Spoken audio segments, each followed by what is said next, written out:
Well, hello, everyone. Thank you so much for joining us. Tonight, we are talking about the Nancy Guthrie case, and I think I might go absolutely insane on this one. I might do a crash out. I really might.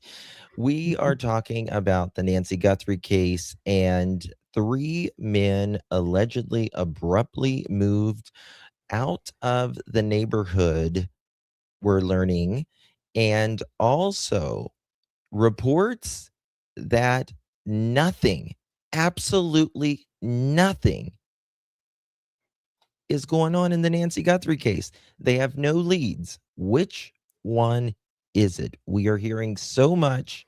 You ready, Daff? I'm ready. Get your straight jackets on because we're gonna Let's go, get to mother it. chickens. I've walked through storms in scars and grace. Smile through pain with a painted face. They called me too loud, too much, too strong. But honey, that's the reason I belong. Every scar's a scripture, every tear's a hymn. I found my worth where the light grew dim. They tried to break me, but here's a twist. I turned my pain into a clenched fist. I'm an unbreakable woman, born of fire and pearl. I shine like grace in a reckless world. You can test my faith, you can shake my plan, but I'll rise again. Just watch me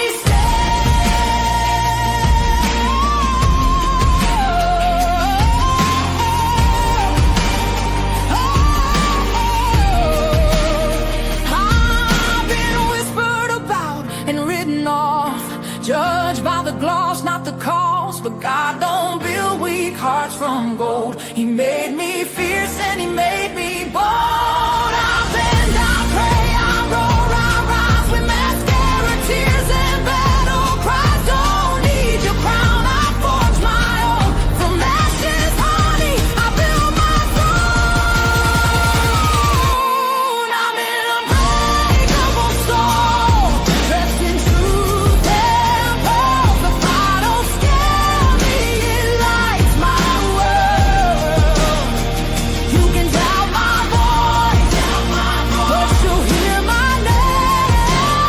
I'm holy and hood, and I'm done with shame. For everyone called too much, too loud, too real. You're not to anything. You're exactly what power looks like. I'm an unbreakable soul, through the fight and flame. My scars are stories, my strength, my faith. Faith in my heart, fire in my curls, forever divine. Clutch them pearls. And clutch, better tighten the pearls. Drop the cold facts, got the truth for the world. No smoke, no fluff, just the real that we trust. Hold on to your seat, cause I'm coming in clutch. Let's go. Glory. Hallelujah.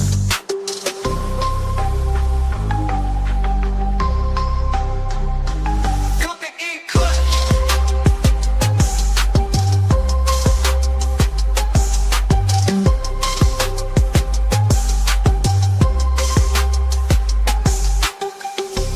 Coming in clutch, better tighten the pearls. Dropping cold facts, got the truth for the world. No smoke, no fluff, just the real that we trust. Hold on to your seat, cause I'm coming in clutch.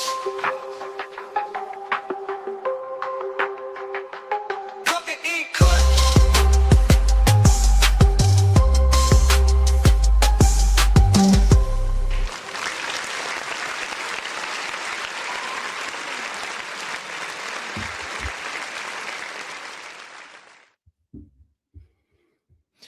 Well, hello, everyone. Good to see you all. Thank you all so much for joining Miss Daphne and I. Really do appreciate your time. You could have chosen to be anywhere on YouTube. You certainly have a lot of options anywhere on the internet, anywhere in the world, and you chose to be right here. I know your time is very valuable, and I do appreciate you spending time with Daphne and I. Today is March 17th, 2026. It is currently 5:38 on the East Coast of the United States. Bonjour. Bonjour. ¿Cómo estás? My God. Hey, Daph. Good to see you guys. Thank you so much for joining us. Wherever you are, please do us a favor, whether you're in Daphne's chat, my chat, please hit that thumbs up button. Greatly appreciate it if you would share the live out. And you get 3 options a week to hype the video. If you would consider doing that, would mean so much as well. I really do appreciate you. Hey, Jude, thank you so much for gifting that pearl necklace, my dear. Do appreciate you and your support. Thank you. I'm about to go freaking nuts on this case. I Oh, yeah. swear to God, never seen anything like this, Daphne. I was Mm-mm. crashing out this morning when I Mhm. got this video because it's I call this an octopus. I do. I call this case an octopus because it no matter Mhm. where you look, it feels like, oh, well, that might be something. Oh, that could be something. Whether Yeah. it's respectfully, this is a big thing. Whether it's the family, the what is it, the where they've knocked down the search warrants of all Yes. these people. Mhm. Ooh, Detainees. where did my camera go? Yeah, all of that, and so it's really, really weird. Yeah, I agree with you, Justin, and I think everybody else is in the same boat. And now, right, now we've heard that the FBI is investigating 3 people that moved out recently around the same time Nancy's Yep. disappearance. Mhm. So They what is sure going on with that? they sure did, and my camera went. Okay, we'll figure it out, here in just a second. I'm gonna play this, and I'm gonna, get the my camera fixed while we talk about this. This is we're gonna get to that first, but first I want to go to Megyn Kelly because this is what crashed me out, and this gives Mm. me a little bit more time to get my camera ready, to be honest with you. So we're gonna go to this real quick. Credit's going to go to Megyn Kelly. uh, I'm so frustrated. 2 hours ago, Megan, I can report from a very, very reliable source that is boots on the ground there that the FBI and the Pima County Sheriff's Office have no leads, no Oh, solid suspects. what? And this is from someone boots on the ground that I trust. All right. They have no solid leads. I can also report that um, it has been confirmed this morning, and I'm sure we all assume this, that every family member passed polygraphs with flying colors. So, what does this other date have in mind? Probably tells me that there was just some images or some type of electronic evidence that's kind of pushing them to try to dive into that date a little bit more. But that is a That's conversation that huge, I though. had. That information is It is. huge. So then that means, I mean, I think, I know some people don't believe in the polygraphs. I do. Uh, but if that's true, then we can move on from the brother-in-law and the sister. And it kind of sheds a little more light on the sheriff's statement to NBC that he's had a theory about this case from the beginning, and nothing has moved him off his theory, and that he does believe he knows the motivation for the crime. And in the interim between that first day and now, where he says his theory hasn't changed, he did say that the family had been ruled out. He then kind of begged off of it because, of course, they don't have anybody in custody. So I'm not sure you can say anything's been totally ruled out. But that's very interesting. I want to play for you the sheriff's comment to NBC News just days ago on how he's saying, contrary to what you're saying, that he thinks he knows the motive, which would be a lead. But you tell me. Here he is. there is something that's come out in the investigation that gives you a sense of motive here and why this person did this? You know, I think Oh my goodness, this guy. He Mhm. is so frustrating. Guys, give me 2 seconds. I promise you I will be right back. I just got to refresh this and I'll be right back. I'm so sorry.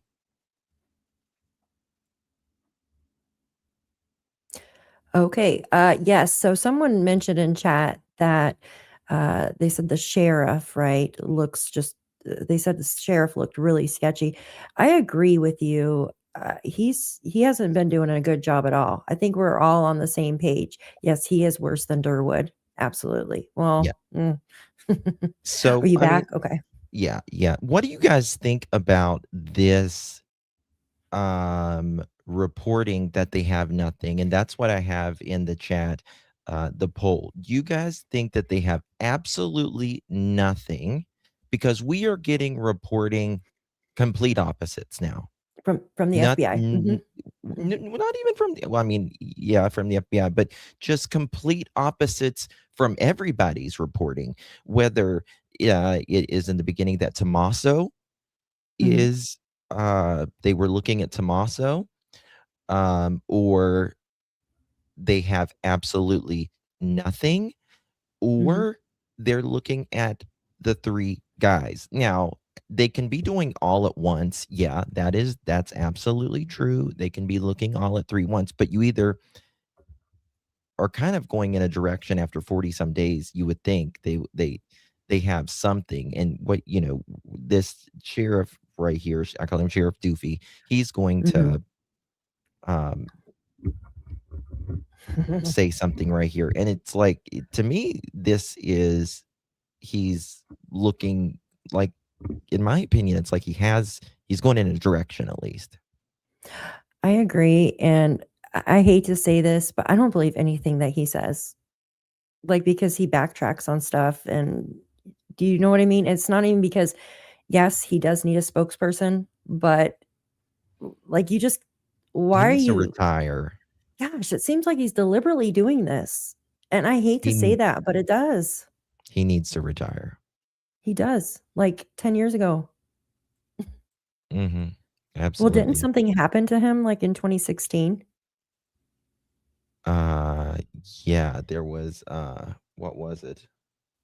Was he fired or something in 2016? Well, get this, 98% of the county, uh, Mhm, law enforcement, like, they have no faith in him. mhm. Did you hear that? Yep, I RICO absolutely did. funds. RICO funds.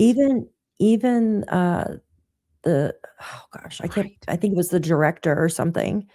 He was on oh gosh, he was on another channel. Maybe it was with Chris McDonough.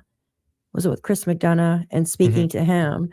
And yeah, he I mean, he was trying not to say mean things about him, right? But he agreed that he's not doing a good job at all. At all. Why? Right. Why is the mat still there? The welcome mat still Oh, there? I've got I'll show you Why? guys the video here in a second about what happened. I did not thank you for sending me that. That's, really interesting. Has anyone compared Sheriff to the cam footage? What? Like this cam footage? Like, to the perpetrator? Yeah, no, no, No, no, it's no, no, that's no, not no, him, yeah. no. No. Mm-mm. Okay, so listen to I think this. it's come out from day one. I think from day one we had some strong beliefs about what happened. Okay, if you have strong beliefs since day one, Mhm, like, uh, that's kinda sending you in a direction, right? Like, you're going in a direction if there's something from day one. mhm. Had some strong beliefs since day one, but you have absolutely no idea That also? makes no sense. It makes Like, no sense. contradicts itself. Yeah, Yeah. Those yeah. beliefs haven't diminished. Do you believe it was a burglary gone wrong? I'm not going to get into those theories. We have our beliefs. Everybody else has theirs. Nano says he's intentionally withholding their theory. No, it's not about beliefs, You have Mother Chicken. facts. Yes, you have evidence, right? Yeah. Yes. I don't understand. How would you like, yes, you should have a theory based on evidence that you have found for the Oh over a my month. God. This man. Yes. This So- guy, and this one thing that always stands out in my head, and I'm sorry I have to say this, but that reality TV show, when he said that we would like more tourism to come in, and then boom, Nancy disappears. I'm not saying he had anything to do with it, but that always stands out in the back of my head. I'm sorry. It just You does. think so? It just does. It doesn't for me. What? I mean, it doesn't for me, but you're not alone in that. That's for sure. That's definitely for sure. You're not alone Other in that. people think that. It is a circus. It is a circus. It is still And on. Mhm. why it's a circus is you're going to see here that we're going to show you there is so much completely different recordings or different reportings. Usually the reporting may differ a little bit, but it's kind of all headed the same direction. Here, not a bit. Not a bit. Doesn't matter if it's like Ashley Banfield's reporting, this guy's reporting, Sheriff Doofy's reporting, and this new guy that we're going to show you, which we've kind of heard that they were looking into these neighbors, but it's all in, again, all in different directions. Hey, Michelle, thank you so much. Finally, authorities speak about the pinky ring. Did they speak about the pinky ring today? I didn't I see haven't heard anything about about the pinky ring. I'll look Mm-mm. at it. When did they speak about that? I haven't heard about that yet. And other details in the case, citing the integrity of the investigation. But you're saying, Chad, no leads? You can have a theory. Let me correct the way he worded it. No suspects. All right. You can have leads without suspects. Okay.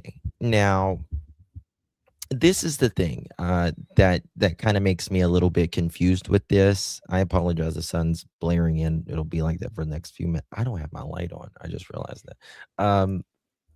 I ran to the computer. So one thing that is a little bit like I'm, you can have a source on the ground, but maybe they're not telling you exactly the truth either. Do you think that they have actually something, or are they just saying no suspects to not get people back at the house? I really hope that they're just saying no suspects, right? Just so it doesn't make people run off. Do you see what I'm saying? Like if the word gets out that they do Yeah. have suspects in For the mind, actual suspects. and exactly, Bingo. then they could run, or I would just screw be everything. very surprised of how much pressure that this case has been since day one because of the high profile, Mhm. right? Because of the absolute high profile. And they have zilch. You would think that he would try to do better, though, in the beginning. Not taking the bracket from the camera, not even, I know this is stupid, but take the foliage off the ground. The perp touched that, right? You No, they take didn't even take the the doormat. welcome mat. I know, They the don't even take the doormat. Like, doormat. I don't understand. Even somebody without law enforcement background would know to take that stuff. Come on. Like, I don't I mean, understand that. it's like forensics 101, you would think. It's like watching a bad B movie. Yeah, Like, not kidding. I would say D. Like scary Honestly, movie. and that's what they're doing. That's why they keep going back to these residences and these houses and following up with neighbors over and over again. I agree. They're probably on to some type of theory but we still don't have a suspect. This is like Yeah, we are. amazing. But if that's true, so are you revising what you were told from no leads to no suspects? The way he worded it is the FBI has no suspects. Well, I mean, I guess I'm not shocked to hear that, but like that doesn't bode well in terms of, like if you look back at the Brian Kohlberger case, it took 48 days or something like that to nab him, but they had a suspect for, a good chunk of that last portion there, Jonathan. It wasn't Mhm. bupkis. Like they'd been working leads. They had found the knife sheath. They knew the car that the suspect had been driving. They were going through meticulously all the records of the white Hyundai Elantras of certain years. It sounds like none of that's happening here. It sounds like, if Chad's right, it sounds like there isn't some special sauce of hot leads they've been pursuing that they're not just sharing with the public and we're days away from getting an arrest. It sounds like it is as cold and unsatisfying as many of us have feared. Right. And so no suspects does not mean that there's no theories, of course. And, this is criminology. So rarely do we get an evolution in tactics by criminals. So criminals fall into, like everything else, everybody goes to the grocery store at the same time. You put something out online and next thing you know, everybody's wearing that clothing, that article clothing, or watching that TV show. So criminals are very similar. They develop tactics because these people are not rocket scientists typically. They develop tactics that criminals will gravitate towards. And so there's probably just a handful. Like I said, I don't think this guy is certainly a rocket scientist. I don't think he's very smart. I don't think he's college educated. I think he might be a high school graduate, but I probably dropped out early. At least one of them. I certainly don't believe that there is just one suspect for sure. Thank you so much, Cyril Emily Ross. I understand not giving away things to the public. I need to see evidence and facts before believing anything they say. Cops are allowed to lie. Absolutely. And I don't think for a second that they're going to say, for instance, yeah, we have a suspect, right? I don't think that they're going to say we have a suspect necessarily at all, because again, like Daphne said, that's going to creep the suspect or suspects out, right? It's their mixed messaging. Like saying, we've, kind of gone this one direction since day one, but also, 40 some days later saying that, everyone should watch out in the neighborhood and around Tucson. Yeah, because at first he said no danger, and now he's saying danger. Yeah. Yeah. Who Like does flip flops? who does danger of who takes out 40 or 84-year-old women? Yeah, no. It has to be somebody that she bumped into a week or 2 weeks prior. Because I always say, why now? Why now? She's been living there for years. Why now? And if you find out the why, then you'll find the who. Well, my thing is, Daph, my thing is not even, yes, that as well. But again, who takes out an 84-year-old woman in general, number one, whenever statistically, I always say this, the likelihood of them being alive in a year is not great when you're 84 years old to begin with, because you've already outlived the average lifespan. Who needs her deceased or could not stand it for whatever reason?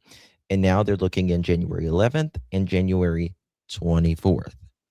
Yep. Last night, I showed some very interesting video. We'll look a little bit more into that today. January 24th. That was 3 days prior to her birthday, if you guys remember. So this is what always ring a bell to me too, right? She had the birthday gathering a few days before she was kidnapped. So was she contacting people for her birthday gathering or something? Did she run into somebody and they had an acquaintance or somebody that maybe she invited over, and birthday party, gathering, game Something. night kind of thing. Something. And what about these neighbors that There's just there's poof? a lot going on, right? Absolutely. She has that game gathering thing. She's got her birthday. She's out on the weekends thing. She has these church gatherings. Mhm. Um, Not to mention they go to different houses every Sunday yeah, as well. They don't go yeah. to just one house. But she has her birth. What did I say? She has her birthday. She's got Mhm. these electrical upgrades. Um, Got allegedly, a lot of maybe even people. a roof. Yep. She got a lot of people going on. I also heard it's not rumors, but I think it was the neighbor that was speaking to Brian Enton, that these particular neighbors that moved out might have had a new roof put on as well. I could be wrong, but I'm pretty sure that's what she said. Okay, so this guy, his name is John. DePietrio. What's his last? Huh? DePietrio. DePietrio. Mhm. Listen to his reporting, and again, this is completely opposite of Sheriff Nanos. Yeah.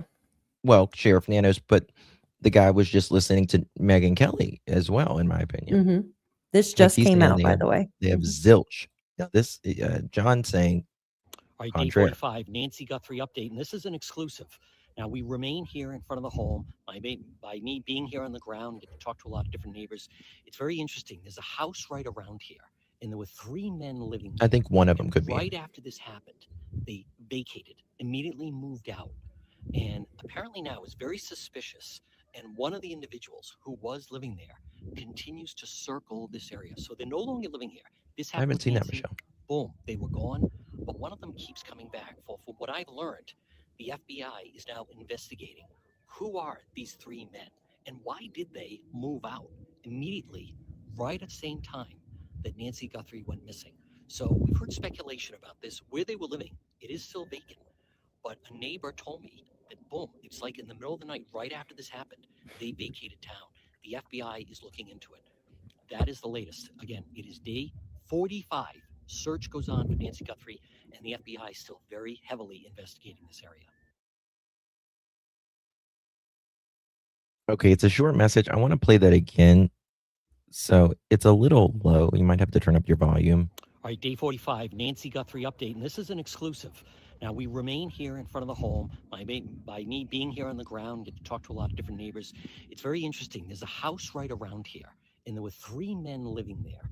And right after this happened, they vacated, immediately moved out. And apparently now is very suspicious. And one of the individuals. I got to say something right here because this is a little bit different than what Brian is reporting. Brian said, or the neighbor said with Brian, said that these guys moved out a few days before Nancy went missing. He's saying these guys moved out like a day or two after Nancy went missing. Well, Brian does is anybody also know gonna- for sure the actual day? I just think that's odd, right? That's just, and then there was that vacant house behind her too. But the them moving out, right? I believe they were across the street. Now, I'm not 100% sure on that. And that's where Okay, that's I it. So it know had to be just after. those Had lights. to be after. Maybe the neighbor Maybe I took said it pictures wrong. and was live streaming as they were moving. Let me see if I can find it then. That's Okay. and remember the light in the video? I don't know. I think it might be something. Who was living there continues to circle this area. So they're no longer living here. This happened with Nancy. Boom, they were gone. But one of them keeps coming back. For what I've learned, the FBI is now investigating who are these 3 men and why did they move out immediately, right at the same time that Nancy Guthrie went missing. So we've heard. Well, I mean, it's like if you're doing a crime, it's a perfect time to move out, right? And again, like to me, it makes me wonder, could these guys have done work for Nancy, or could they have given her a sad story to get money? Well, not just that, and I hate to be like, not 100%, but when you look on Google Earth, they have like a lot of vehicles, if it's this particular house that I'm thinking of, and there's a lot of work vehicles, like work vehicles, like they do contracting work, if that makes sense. If it's the same one. What kind of alleged contracting work allegedly? These 3 people, like, I can't tell what kind of contracting they do, but they have like Is it like vehicles, when like you say with contracting, do you ladders, mean like a like working construction? on homes, like construction and stuff like that. Absolutely, because there's like vehicles that carry like ladders and stuff. Well, Nancy might have hired them to do something then. Yes, well, that's what I was saying, because the neighbor was actually the other neighbor, Laura. I believe she was talking about them doing a roof or something around the same time. They had a new roof or something as well, if that makes sense. So maybe they were putting on their own roof, and maybe they put on a roof for Nancy. Just throwing things out there. Not 100 on that though. Speculation about this, where they were living, it is still vacant. But a neighbor told me that, boom, it's like in the middle of the night, right after this happened, they vacated town. The FBI is looking into it. That is the latest. Again, it is day 45. Search goes on for Nancy Guthrie, and the FBI is still very heavily investigating this area. Okay. I have 1,000 in your lap. Awesome. Thank you, Etsy. Okay. Video titled "Ring Owner Identified" is the latest I saw. Where was that, Michelle? Where was that? What's this? Someone just sent me this. Okay. Yeah, I got that. Thank you, Ginger. I don't even know. Like that's that's what bothers me, is just everyone is so different right now, and there's just no consistency. This is the FBI. Okay, to me, this might be why, just allegedly, Mr. Nanos might not really like the FBI. Of money laundering, obstruction of justice. KGUN 9 has learned of serious questions about the possible misuse of money in the Pima County Sheriff's Department. That's hundreds of thousands of RICO funds that should only be used to fight crime, but instead might be illegally used for other things. Now, your side investigative reporter Valerie Cavazos joins us now with the exclusive details. Val. As Sheriff Chris Nanos confirms, the FBI is still investigating its investigation into possible misuse of RICO funds, and told KGUN 9 the FBI scheduled a second interview with one of his senior command staff this week. The FBI began This might be why Mr. Nanos has a little chippy on his shoulder. What do you think? Oh yeah, absolutely. And we have seen him talk negatively, in my opinion, at least, about the FBI in the past. Investigating claims that RICO money possibly bankrolled a remodel cafe for staff operated by Chief Deputy Chris Radke's niece, an allegation Nanos denies. Nothing was done wrong with RICO monies or appropriation of funds in terms of any criminal activity. Were there mistakes made in the procurement process? Yes, there were, and I've corrected those. But Dr. Richard Carmona, former U.S. Surgeon General and longtime deputy chief in the Sheriff's Department until earlier this year, believes the possible misuse of RICO money extends beyond the cafe controversy. Carmona says he's been interviewed by the FBI, and over the past year, he spoke with many officers and civilians who were also called in to talk to agents. I said, well, what'd they ask you? And it was interesting that the pattern of questioning was the same with all of these people. And it was all about 3 people: Brad Gagnapane, Chris Radke, Chris Nanos. Brad Gagnapane. Uh-oh. I sense a chip. I sense Chris Nanos has a chip in his nails. You know what I mean? Yeah. Yeah, he doesn't like them and buttoning his stuff. Absolutely. How Yeah. did he get elected again? And I heard he's going to be still sheriff until 2029. I heard that from a local. That's wild. Major chip. Mm-hmm. Absolutely. Yep. Exactly. Someone needs to take the reins here. Payne, the former chief of staff, Chris Radke, the chief deputy, and Sheriff Chris Nanos. Carmona says last year, while sitting in a meeting with senior command and staff, they began discussing the annual awards banquet. This is going to be very expensive. It's going to cost $30,000 or $40,000. We don't have any money. And I was looking, I said, well, let's reach out to some of the businessmen in town. Let's do this. Nano says, Brad's got it handled. You don't need to worry about it. At the time, Carmona didn't know that RICO money played a part. With the awards. Did you hear who he said right there? But oh my God, what the hell? Sorry. With RICO monies or appropriation of funds. 1 second. I apologize. Right Awards here. banquet. This is going to be very expensive. It's going to cost $30,000 or $40,000. We don't have any money. And I was looking, I said, well, let's reach out to some of the businessmen in town. Let's do this. Nano says, Brad's got it handled. You don't need to worry about it. At the time, Carmona didn't know that RICO money played a part. Well, the awards banquet is held by us, and we use RICO dollars, which is appropriate. Is it? By law. An awards banquet is appropriate. Well, let me explain to you.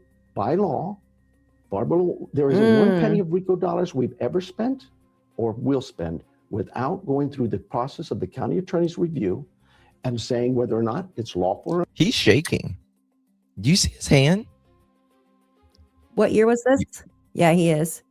He's shaking there. This was, it says it was uploaded 2016. Love from the UK. Wow. We love you. And this too, is when Miss he got. Amy. Thank you. Thank you, my darling. What's that? Go ahead. Is this when he got? Wasn't fired? It was something, right? There was something. They kicked him out or something in 2016. Something happened in 2016. I can't remember what it was, but I know he got kicked out and then he got voted back in. Just wait. Watch his hands. You can see that it's shaking. Out going through the process of the county attorney's review Right there. and saying whether or not it's lawful or not. I'll tell you right now, do I like that idea? No, not really. But you can buy an award for one of your deputy or staff using RICO dollars. That's true. RICO funds can cover the awards, but not food and entertainment. Kagan item ledgers dating back to 2009 and 2010, showing tens of thousands of dollars in RICO funds moved from the general fund to the Sheriff's Auxiliary Volunteers Account, or SAV. The list of purchased items include tuxedos, flowers, furniture, and entertainment equipment. Basically, what this is showing is that it was common practice for the awards dinners to be paid for through the SAV funds and with the help of the RICO funds. RICO funds and individual funds were put into the SAV accounts under an account that dealt with the awards banquet. The ledger shows a RICO deposit of $35,000 in September of 2010, labeled Special Awards Fund. Several sources have told Nine on Your Side that this practice of allegedly using RICO funds in ways they shouldn't be, from at least 2009, have continued for several years after that, including this year. Nanos From at least 2009. 2009. From 2009 to 2016. They're trying to Yeah, they're trying to recall him now, actually. Oh my God. For Did their you get it? entertainment. Yep. Their tuxedos. What is it? Oh, they're trying to do a recall effort on him. Furious locals. He has been an embarrassment. Did you send me something? So he bought tuxedos? Yeah. He bought tuxedos and You didn't send us the entertainment Furious on Seven? that. Yeah. Tuxedos, all kinds of stuff allegedly. told KGUN 9 the FBI has interviewed a staff member from the finance department. And we started hearing from the financial officer saying that there was illegal activity with the RICO funds. You can't use them that way. Remember, FBI agents were asking questions about Chief of Staff Brad Gagnapane. 37 3 months ago, suspensions. Gagnapane was found dead, shot outside a neighbor's house. What? The county medical examiner's office ruled it to be a suicide. The sheriff's... What? Daphne, are you listening? You're not listening, are you? No, I am. Found dead? Hold on. Hold the fuck on. Can't use them that way. Remember, FBI agents were asking questions about Chief of Staff Brad Gagnapane. 3 months ago, Gagnapane was found dead, shot outside a neighbor's house.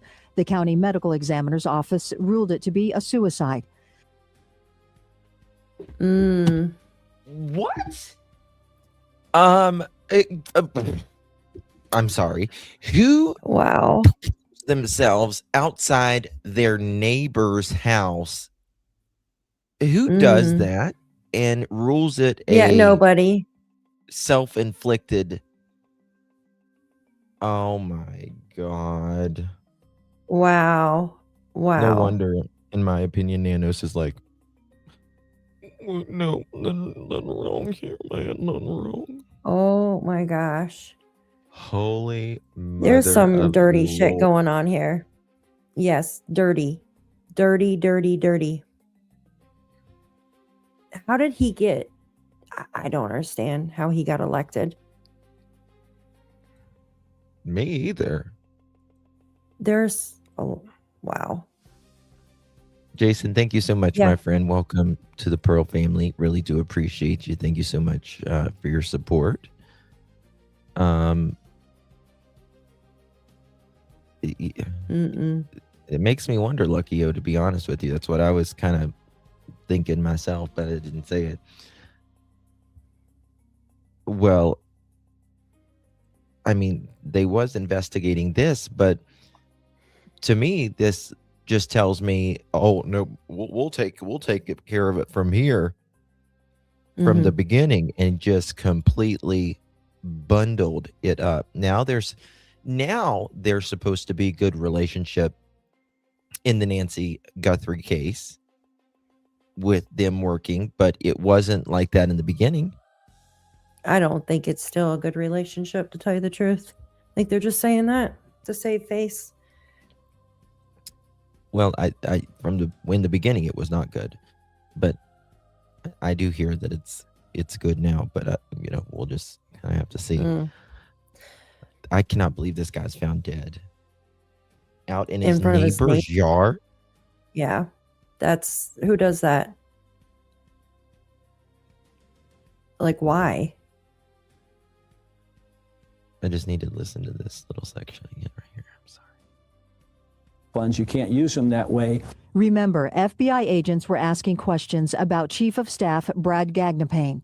3 months ago, Gagnapane was found dead, shot outside a neighbor's house. The county medical examiner's office ruled it to be a suicide. The sheriff's report shows the neighbor... Okay, county... The county... did they say coroner? Or whoever. The county. No, I would want an independent autopsy and an independent investigation on this. Absolutely. I would not Absolutely. be comfortable until there was a third party, independent investigation, independent autopsy on this. Jesus. Called 911. Sheriff Nanos and Deputy Chris Radke showed up at the scene. Within hours, Carmona began receiving calls that... And appropriate processes and procedures were not followed based on what the deputies and detectives at the scene said. I can't believe... Well, how about that? How about that? Mr. Sheriff Doofy and the other guy show up at the scene, and then after they even show up at the scene, it is alleged that they did not follow proper procedure and protocol. Wow. Wow. Wow. Wonder if Dear. he's doing the same thing now. Well, hell, you didn't even take the damn doormat off Nancy's. Exactly. Exactly. I was being, sarcastic. 1 minute that anybody called Carmona. He's nervous as fuck here. You can tell. Mm-hmm. Look at Oh, yeah. those eyes. Listen to his voice. You can hear it shake a little bit. That anybody called Carmona. I can't believe that. But maybe I'm wrong. In the sheriff's report, on the night of the suicide, the neighbor said Gagnon Payne had been arguing and texting his wife on his cell phone, but detectives were not allowed to interview her, a key witness. Only Nanos and Radke. You are fucking kidding me. They weren't allowed to What? I'm done. Weren't allowed to interview him. Her. They weren't allowed to interview to the his neighbor. wife Okay. that he was That's arguing crazy. with. Why? Why can't they? Jesus, this is. So these three guys are allegedly, in this RICO spending money like this. Mhm. And one of them ends up dead in their neighbor's yard. And the other two, Sheriff Nanos and the other guy, show up to the scene, and it wasn't investigated properly with the proper procedures Like this, like Nancy's being case. done. And the guy who unalived himself was allegedly arguing with his wife, and then they can't interview the wife. That's crazy to me. No no independent investigation, no independent autopsy. Yeah, that guy must have found out something. Allegedly. Yeah, allegedly. So just Spoke got to swept her, under the but rug, there isn't basically. a report from either one. Either one. One detective report. What? Only Nanos and Radke spoke to her. But there isn't a report from either one. What? Sorry, guys. So that's crazy. So these report. other two guys were the only two allowed to speak to her, but there wasn't a fucking report. So they're the only. That's crazy. Listen, That's just dirty. This is dirty. A basic police report is, if you can make a police report on anything, I'm sure if you are, I don't know, investigating a self-inflicted unaliving, and you are interviewing, I don't know, the dead man's wife, who is, I don't know if he's an elected official as well. I think he is, who's an elected official of the county. You're going to make a police report. But nope. Not one from either of them. What is going on One here? detective reports he was not allowed to look for a suicide note in Gagnon Payne's house, and a supervisor told a detective they would not be going to the autopsy, which sources say is normal procedure. Were the detectives allowed? Oh my God. Absolutely. It is so common for police officers it's so common. It's a daily occurrence for police officers, investigators, to be there during an autopsy. Yep. At But least he go couldn't and have done ask that what they either. found. I mean, that's crazy. No, I mean, they like I've worked in funeral homes, and my uncle worked for the state coroner for decades. Like when they're doing an autopsy, they record themselves. They record everyone who's like in their voice. And usually like there is investigators there standing close by. They're taking notes, they're recording for and after it is in it after it is audio recorded, it is later turned into a report. Mm-hmm.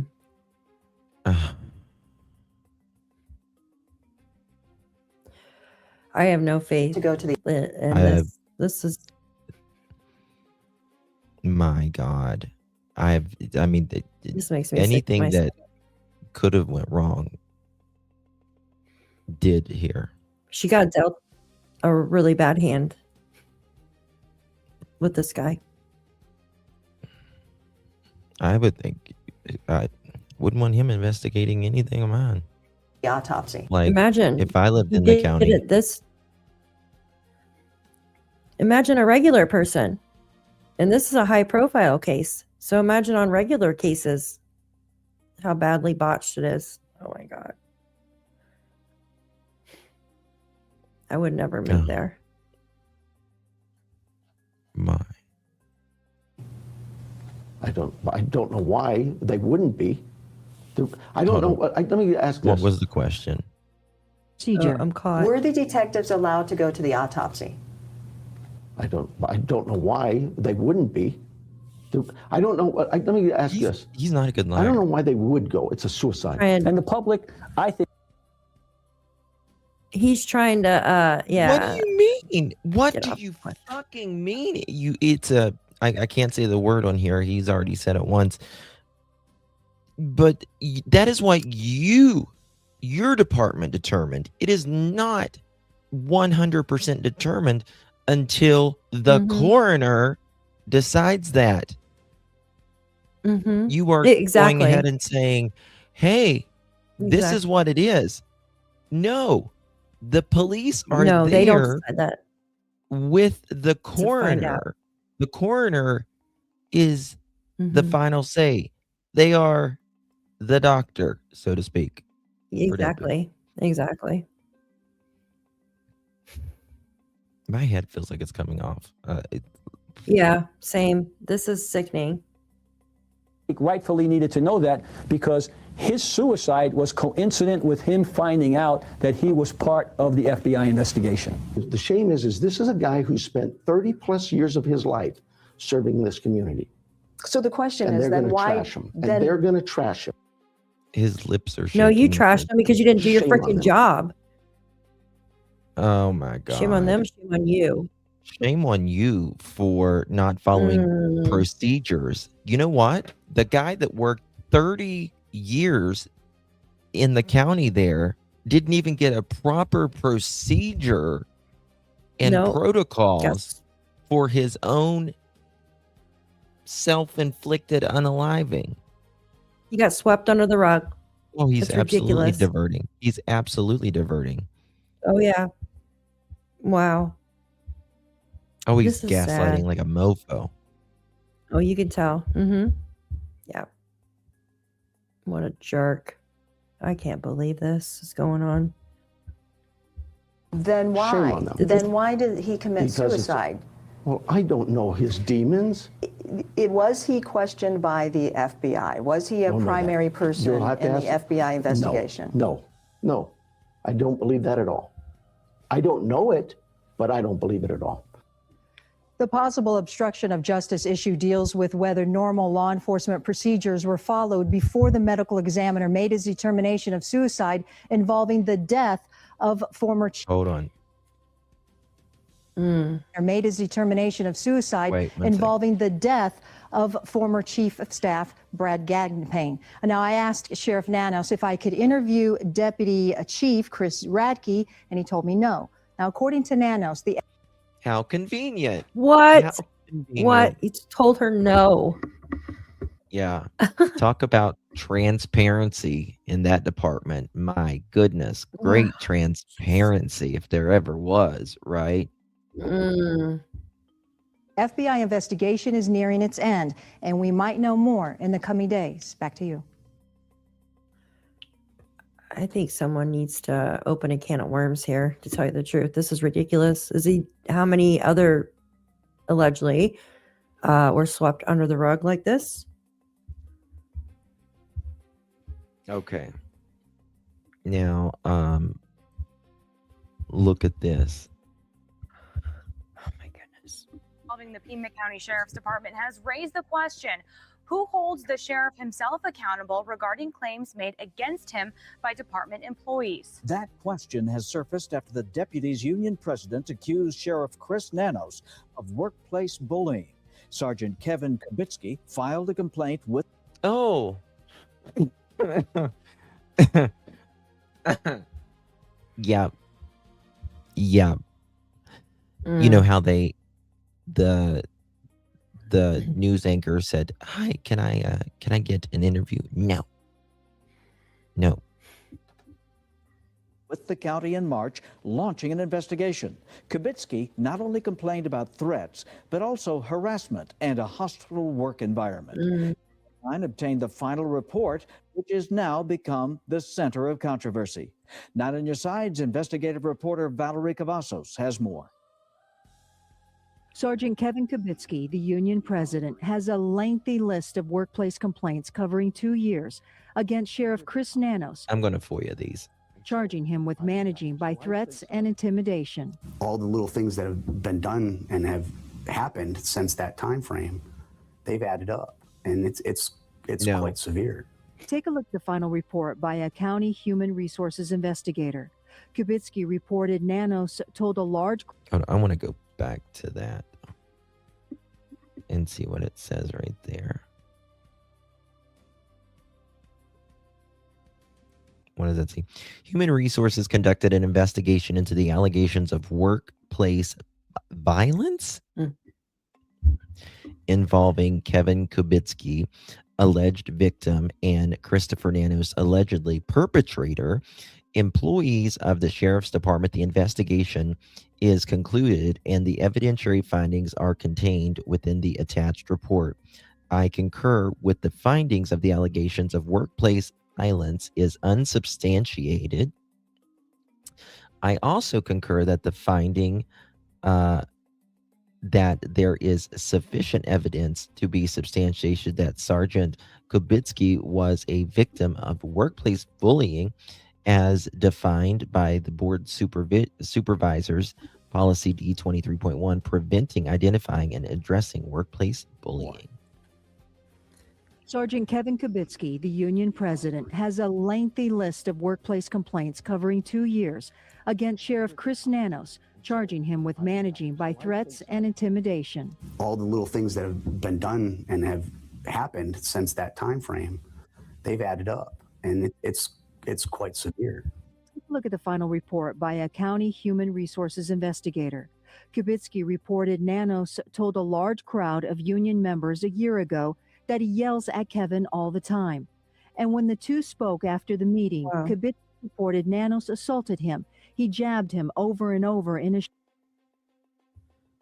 Oh my God. What? Jabbed him? Jabbed him? Like physically jabbed him? What Okay, the Brandy, thank freaking you. heck? Guys, if you're just joining us, make sure you please hit that thumbs up button. Really, really appreciate you all being here. We are talking about these reports that have came out against Nanos.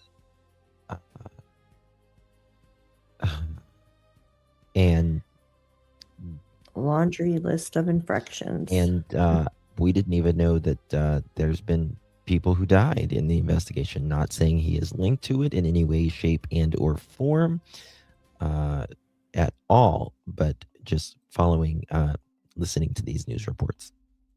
Shoulder, while the two argued about the union's possible legal action over wage issues.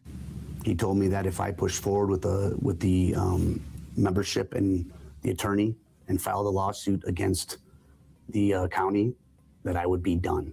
Nanos also sent out a department-wide email singling out Kubitsky as a disruptive force and can no. Sergeant Kubitsky complained about an email message was sent by Sheriff Nanos to the department all users distribution list of March 9th, 2016 at 5:49 p.m. The email set forth Sheriff Nanos' position in the pay issues, and rather than referring to the association or the association proposal, he referred to the association proposal as Kevin's.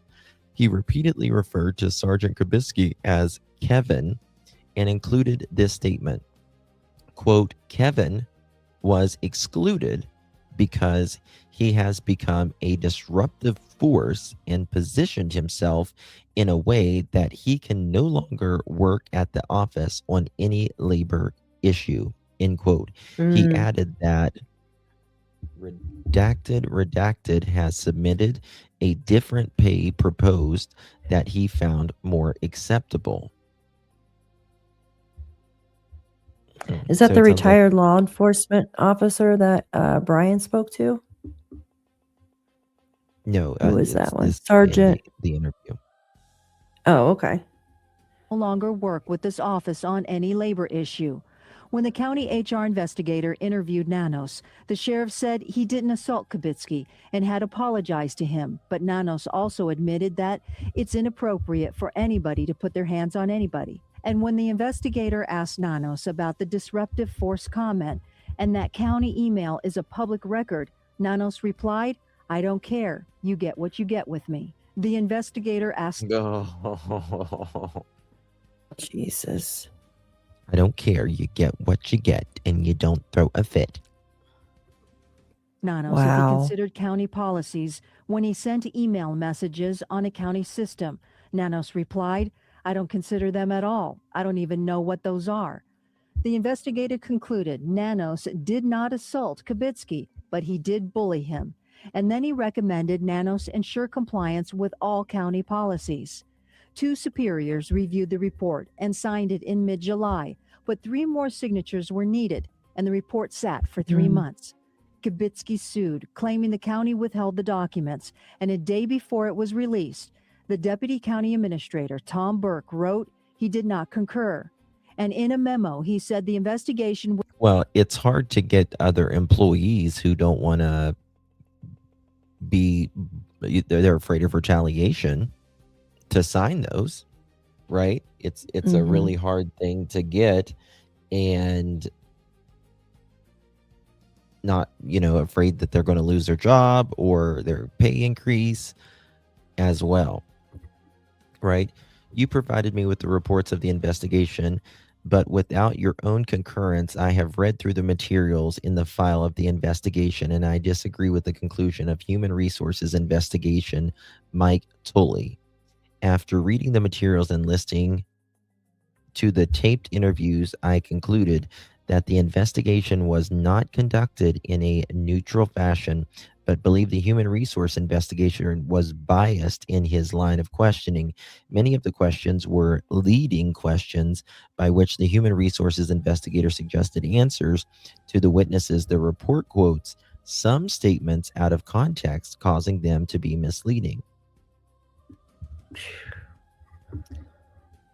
Okay. Wow. At the end, I do not believe that the Pima County Human Resources Department has authority to investigate complaints against elected officials. Was not conducted in a neutral fashion, and the investigator was biased in his line of questioning. In addition to that, Burke didn't believe the county HR department has the authority to investigate complaints against elected officials. Elected officials are not employees of the Board of Supervisors and are not subject to discipline or dismissal by the board. So is that true? We reached out to the county administrator, Chuck Huckleberry, but he would not comment on the complaint. We also reached out to the Pima County Attorney's Office, the civil legal advisor for the county, They checked into it, but told me there is no public legal opinion on the oversight of elected officials like sheriff, so they can't answer those questions. So at this point, unlike city police chiefs who must report to city officials, it seems the county sheriff is an elected official constitutionally accountable to the voters, but under no real oversight at all. And we'll continue to investigate and follow the developments. Valerie Cavazos, KGA 9 on your side. No oversight whatsoever. No accountability. Nope. Deb, thank you so much, my dear. Is it possible that Nano's corruption Nancy was onto and he's leading us down a rabbit hole and not sending search teams for her case for reasons? I think, in my opinion, this man, just as my opinion, not a factual statement, but just an opinion, that he was over his head when this took place. I think, in my opinion, he released this house too quickly. He did a lot of things in error, and he did not, in my opinion, work with the partners, like he uses the term, of the FBI to the fullest extent. Remember, his brother died the next day after Nancy went missing. And I don't think there's, like, in my opinion, there's no there. I just think a lot of things were missed in the beginning, that the FBI, I mean, again, this mofo, in my opinion, he sent it to a lab in Florida. He could have simply given it to the FBI. They can turn it around faster than anybody. And it would have been done. It was done on purpose, in my opinion. Yeah. That's what I think it is. I think it's ego. Love your picture, by the way. Yeah, So, ego and crookedness. Mish, you can hype it after the live stream, my dear. Appreciate you very, very much. It's where the chat is. It'll say, like, hype. I think he's a control freak, in my opinion. There is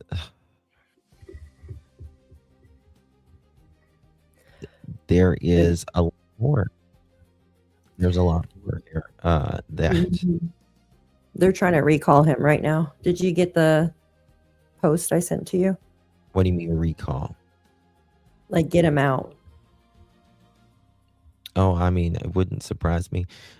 Guthrie, former PCSD chief deputy Cameron rebukes the sheriff.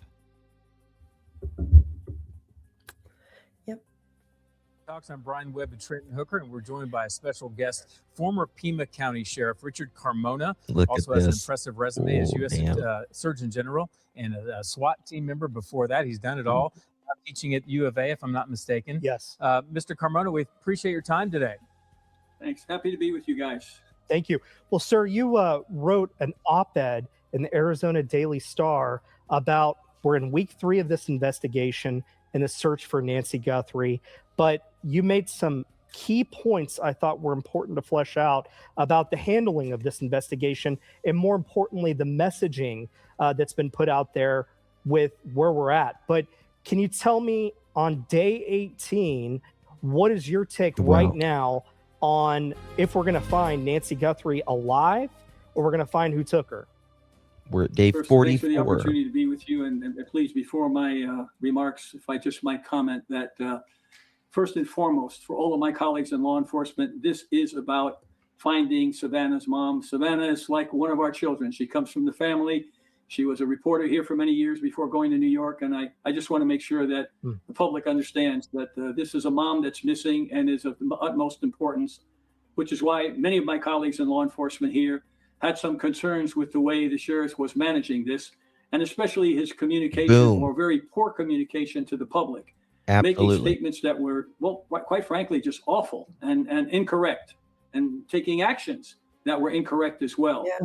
So a number of us decided we needed to say something about it because we did not want it to reflect on our community and the Sheriff's Department, which has been an extraordinary law enforcement agency that I worked with for 3 decades and had a national reputation. But this aberrancy hopefully will go away and we'll get back to doing what we're supposed to do. But I speak for most law enforcement in Southern Arizona, that we are very unhappy with the way this sheriff has conducted himself during this very important investigation. Mr. Carmona, tell me what stood out to you first as a misstep by the current sheriff's office. Well, I think the organization at the site with the incident, what's called incident command, and making sure that everybody understood exactly what they needed to do, and integrating with the FBI, who are a partner agency. Unfortunately, the sheriff has alienated them before in statements that he's made, including in the past of accusing them to be inept investigators. What did I say? What did I say? What did I say? I've pulled up interviews where Sheriff Nanos from way back has criticized the FBI from jump.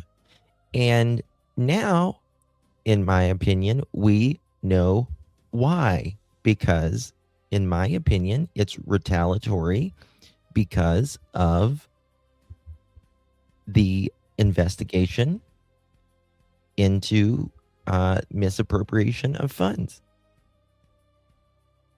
Yep. It's grudge and ego. Grudge and ego. Grudge and ego, yep. Grudge, ego, and 1, and 2, and grudge, and ego. Yes.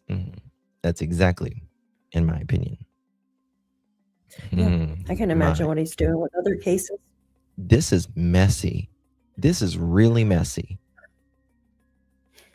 And at one point, when he was upset with them doing an investigation on other officers, he basically fired the FBI agents on the task force. So he's embarrassed us before in how he interacts with our fellow law enforcement agencies. Oh my God. He fired them. Fired them. So this is a pattern. And then, like you just seen, like there was allegations of bullying, which they allegedly, it seems like they found substantiated, but not the physical abuse. And again, he even had inmates make reports about him. That's right. You're right. Sure did, Dav. Yeah. He had even inmates. For violating the Constitution or something. That's what I they don't said. know how his brother passed. I think he had been ill. Oh. Yep. I've known her since she was a young girl coming out of college and was a cub reporter and used to report on some of my work with the SWAT team and with the trauma center. So our heart goes out. We're working hard. I think at this point, it would only be conjecture. We are all concerned, and as a former detective and an officer, that the longer it goes, especially for an 84-year-old lady who has medical problem on medication, that the likelihood of her returning safely is less and less. Nevertheless, I know my colleagues are 100% committed to overturning every stone possible to find out where she is and hopefully, with the grace of God, return her to her family. Mr. Kerman. And that's the thing. I'm not criticizing the other the other deputies there or anything like that. But it starts at the head. It starts at the head, and it starts with opening up that relationship with the FBI, being transparent, not blocking the FBI. And allegedly, I think Brian Enton even had spoken about how that there were reports that Nanos was blocking the FBI in the first couple weeks, maybe 2 to 3 weeks of the investigation. Who does that? Who does that? If you don't have answers in 2 or 3 weeks, why the fuck are you blocking them? It sounds like he's doing it deliberately. I don't know what his deal What is. other way? I mean, in my opinion, what other way is there? You either do or you don't, man. Yeah, You either yeah. work with them or you don't. Exactly. I mean, what other reason is there? There isn't. It's infuriating. It is infuriating. 84-year-old Nancy was taken out in the middle of the night. And he We're doing swept everything we her under can. the rug. Well, Yeah. not the chicken, not the first 2 to 3 weeks. I don't think you did. You cleared the damn scene within 24 hours, dude. Went back in 3 or 4 times. And then I tell you when I lost faith in him. Never seen a sheriff say this in my life. Whenever the reporter, I've said this 1,000 times, I'll say it 1,000 times more. Whenever the reporter said, "Are you concerned about clearing the scene too fast and this going to court and them saying, people had, went in and out of the house, it could have contaminated the scene." And he said, "We'll let prosecutors deal with that." Like, Oh, yeah. you just threw the damn prosecutors under the bus. You just threw the fucking prosecutors under the bus. The people And messed. who's trying to put all this together, You're doing screwing it their up more part. for him. The last thing the police are supposed to do is make it harder on the Yeah. prosecutor. Exactly. He made it real hard on them. Yeah. Very So think about this. If they do capture somebody, right? And because he botched up doing all the evidence collection, they might have missed a piece because of that. And they couldn't put the perpetrator behind bars. Not only that, every bit of the evidence could be thrown out because Yeah, it's exactly. contaminated. Absolutely. Yep. It could be deemed as not useful. Yeah. Oh, well, you had people 400 walking up to open that doorstep a million times. Yeah, Remember, never. people had walked up to that doorstep a million times. I don't care if it's YouTubers. I don't care if it's reporters. I don't care if it's delivery people. I don't care if it's adult CPS. And then days later, because, in my opinion, Sheriff Nanos was not working with the FBI, in my opinion, FBI can only do what they can do. So they show up there, put this cloth thingy around the door and do what they can do, even though it's been stepped on 2011 times already. Yep. That's why they can't split the DNA, it seems like. Well, because there's so many people's DNA on the doorstep. So if they got something that was valuable there, there's other people that have been up there. Because they brought the white 10 in, like a week after? Oh, longer Remember than that? Yeah, maybe 2 weeks. I don't even know how they could collect anything from that. And still left the doormat, yeah. And the bracket for the camera. They should have took the damn door and everything on day one. Oh, so freaking stupid. I've never seen anything like it in my life. It's amazing that someone's pride or ego, and I mean, we've seen it in missing children's cases and other cases as well, but Not like this. This is put it to the damn side. These are victims. These are families. They need answers. The community deserves answers. Nanos is saying, "Oh, well, everybody should be afraid after 40-some days. Everybody should be on alert." Well, maybe if you would After have, 45 days. really absolutely worked with the FBI, and I don't know, the first 2 to 3 weeks, we wouldn't be here. And still Kona, don't too, bring I wanna in cadaver dogs. I think they brought in cadaver dogs. They did just for a day, but they won't bring them back out. Why not? And search more areas. I would be livid. I would be livid if I was the family. I would be flipping out. Well, that's what I'm saying. Like, and again, I am truly not blaming the family members in this, whether it's Tommaso or Annie or anybody else.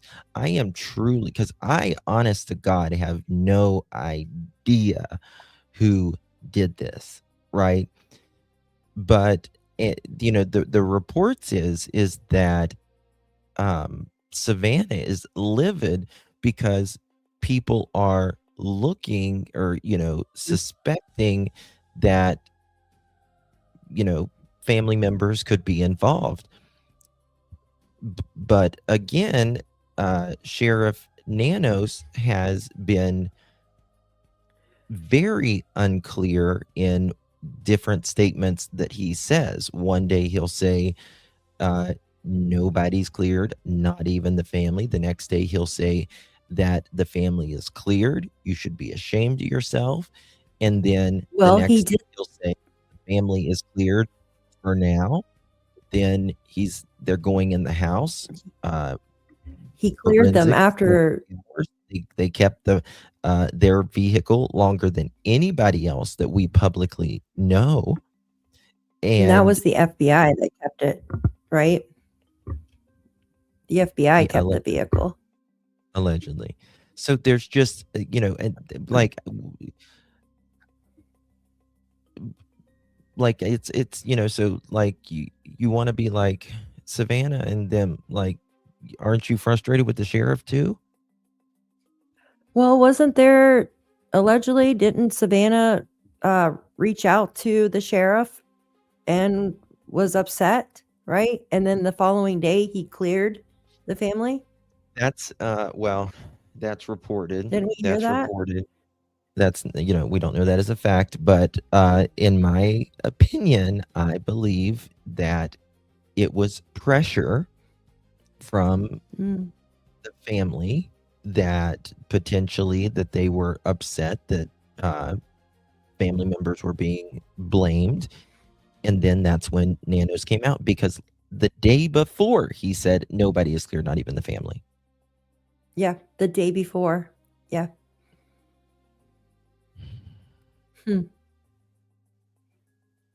Poor Nancy, man. Ask, as not only being an investigator in these cases, especially high profile ones, but then also as a sheriff, can you talk about behind the scenes, especially your colleagues there at Pima County Sheriff's Department? What are they feeling where they're looking at all this armchair speculation, the media circus on trying to determine where she's at? But obviously they have information that they can't share with the public because they need to build a case. Absolutely. And so it would be unrealistic to think that every day they're going to share all of their investigative leads into what's going on for obvious reasons. We don't want to tip off a suspect who may be fleeing if there's somebody in the area. However, in asking what my colleagues feel, all of us have been very embarrassed with the way law enforcement has been represented here. And we all feel this is not the level of law enforcement that we're used to as far as the public representation. The comments he made, for instance, when questioned by reporters about things that he had said and done in the past, he said, well, I'm not used to being held accountable by my words. That was just absolutely outrageous. Most of us want the media to hold us accountable by words and actions. So to say to the contrary wasn't embarrassing. I am not used to being held accountable for my words. Your words is all you have, sir. You are an elected official, you buffoon. And the taxpayers are paying you people. Guys, we have 2,000 people watching. Whether you're in Daphne's, my chat, please hit that thumbs up button. Or if you're in the mobile, please double tap the screen. Would greatly appreciate it. It means truly more than you know. Thank you all for being here. Also share the live out, would mean so much. Exactly, Mary. Embarrassment.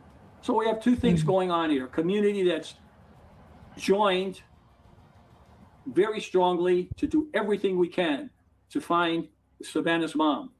On the other hand, we're dealing with a leader in the Sheriff's Department currently who is below the standards that we have set in his communications, in his leadership ability, in his integrating the resources to solve this case. All of those things are problematic. and cause concern for all of us in leadership positions in law enforcement in Southern Arizona. I want to get your take too on the question about the decision by Sheriff Nanos to send that DNA evidence. Well, that's the thing. It feels like they're going to be intimidated or bullied, lose a job. I hope not lose their life, Michelle, but there's some weird things around that, in my opinion. But thank you so much. See, Zaria, thank you so much, my dear. Where did he get a mask in Tucson? It's hot there, isn't it? Winter is not cold for shoveling snow. Is there another place? Good point. Can you? That's a really Yeah. good point. It is. Can you buy a ski mask at Walmart in Tucson? I've never seen a balaclava like that, and I live up north. So like, where do you buy those at? I mean, I've never looked for one though. I never like went into Walmart and been like, oh, I need to buy a balaclava today, you know? That's a really good Something point. like that. Mm-hmm. I mean, yet you would think it would have to be online. I mean, I just can't see Walmart in Tucson selling a ski mask. Exactly. Maybe That's a around very where good you point. see, yeah, Amazon. But then he would have a paper trail, right? Like a digital footprint if he did buy it online. I feel like maybe he might have went to Goodwill or something and grabbed stuff, paid I think cash. it's all brand new. I think it's all You brand think new it's all stuff. brand new? My opinion. Mystery Scott, thank you so much for 15 months. You are a rock star. Thank you. Really do appreciate you, my dear. Oh, it's definitely pre-planned. Definitely pre-planned, in my opinion. Yeah. My family, where was that? Where's my girl at? Hey, Miss Karen. My family says it gets pretty cold sometimes. It does get cold at night. It Yeah, does it get drops cold, at night. but it's not. I don't think it's ski mask worthy. Yeah, not ski mask cold. My mom lives in like Las Vegas. She said it does get cold, but not like here, not like up north. Some people was saying that maybe like a sports store. What about Walmart? They tend to oh yeah, skiing in the sell mountains. things. Walmart sell different things at different locations. I mean, they have a lot of the standard same things at a lot of locations, but they also, the area also can change that as well. So Yeah, it I does don't know, snow even right at a there in sport, Mount Lemmon. maybe, yeah. So maybe they bought it right there where you go skiing. So There is some snow in the mountains there. hunting good stores. point. Yeah, I didn't even think about that too. Like, yeah, I didn't think about that. Yeah, no one wears ski mask unless you're up to no good. Exactly. I think Joe lives in Arizona, if I recall correctly. Oh. Maybe maybe they didn't buy it. We don't know. I'm not sure. I don't know. If anybody's in Tucson, let me know if you guys can find a ski mask at Walmart or Right in the chat. Does anybody in the chat have one of those? Let us know. Let us know if you have one. And if you do, where did you buy it? Just curious. To a separate lab in Florida when the FBI wanna hear has said this. that they offered their lab in Quantico. How did that strike you? And more importantly, how does that reflect on the cooperation between the two agencies? Well, how it struck me, as well as many of my colleagues who I've spoken to. In fact, this afternoon, earlier at lunch, having lunch with the former FBI agent in charge down here, it was just incredible. I mean, why wouldn't you partner with one of the best investigative agencies in the world, which has the best forensic lab in the world, and send it to a private lab? And when he was questioned, he said, it's because it was cheaper. The FBI doesn't charge you. when you're doing this investigation with them, they take the cost on for them. And That just shows you it's just an excuse. That just shows you right there that this is just bread, circus, and pompous and circumstance. That's all. Because it's cheaper. Okay. I know that thing. Okay. Now that I'm just thinking about something. Now that's really interesting coming from someone who was allegedly using RICO money for plaques and tuxedos and all of this stuff as well. And just like the former sheriff said right here, the FBI doesn't charge you.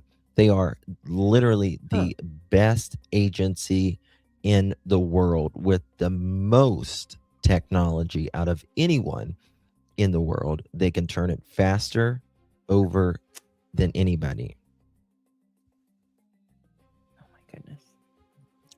Thank you so much, Lori. Just sent an email. Walmart ski mask, $2.80.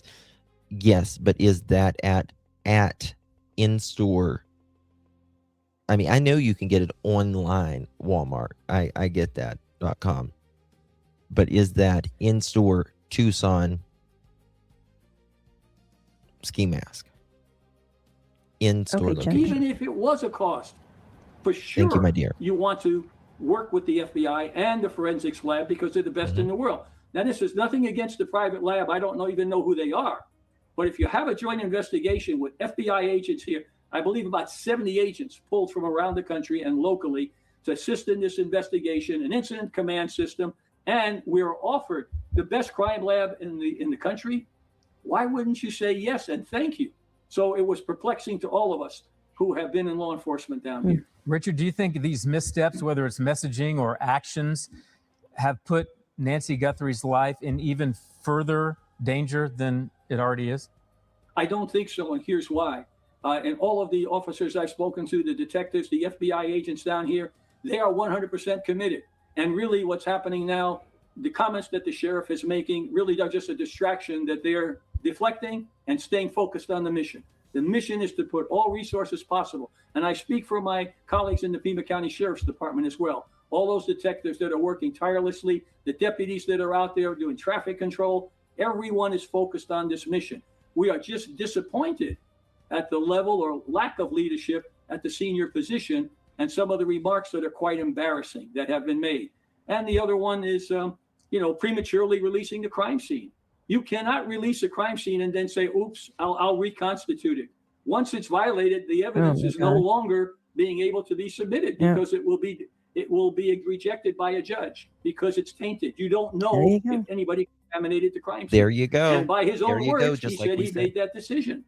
So something that's absolutely astonishing in a case like this or any case to be able to, in fact, This guy is way more level-headed. Way more level-headed. Way more seems more fair, seems a lot more well-spoken, and he's making all the points, this former sheriff. in investigations like this, often the criticism we get as detectives was, well, you've got that crime scene open so long, can't you release it? And what your answer is, when I'm done and I'm certain I've identified all potential evidence in this area, I will release it, but not until then, because we need to preserve the integrity of the investigation. And your network and others showed shortly thereafter a pizza delivery man walking across the whole area. This is the former sheriff, and he is criticizing current sheriff Nanos. No, Yes. and we were all astonished when we saw that on TV. Well, That and was- even yesterday, we were seeing landscapers go out to take care of certain things. The day before, it was Pool a guys. pool guy going. Yep. Yeah. Landscape, pool guys, phone, internet,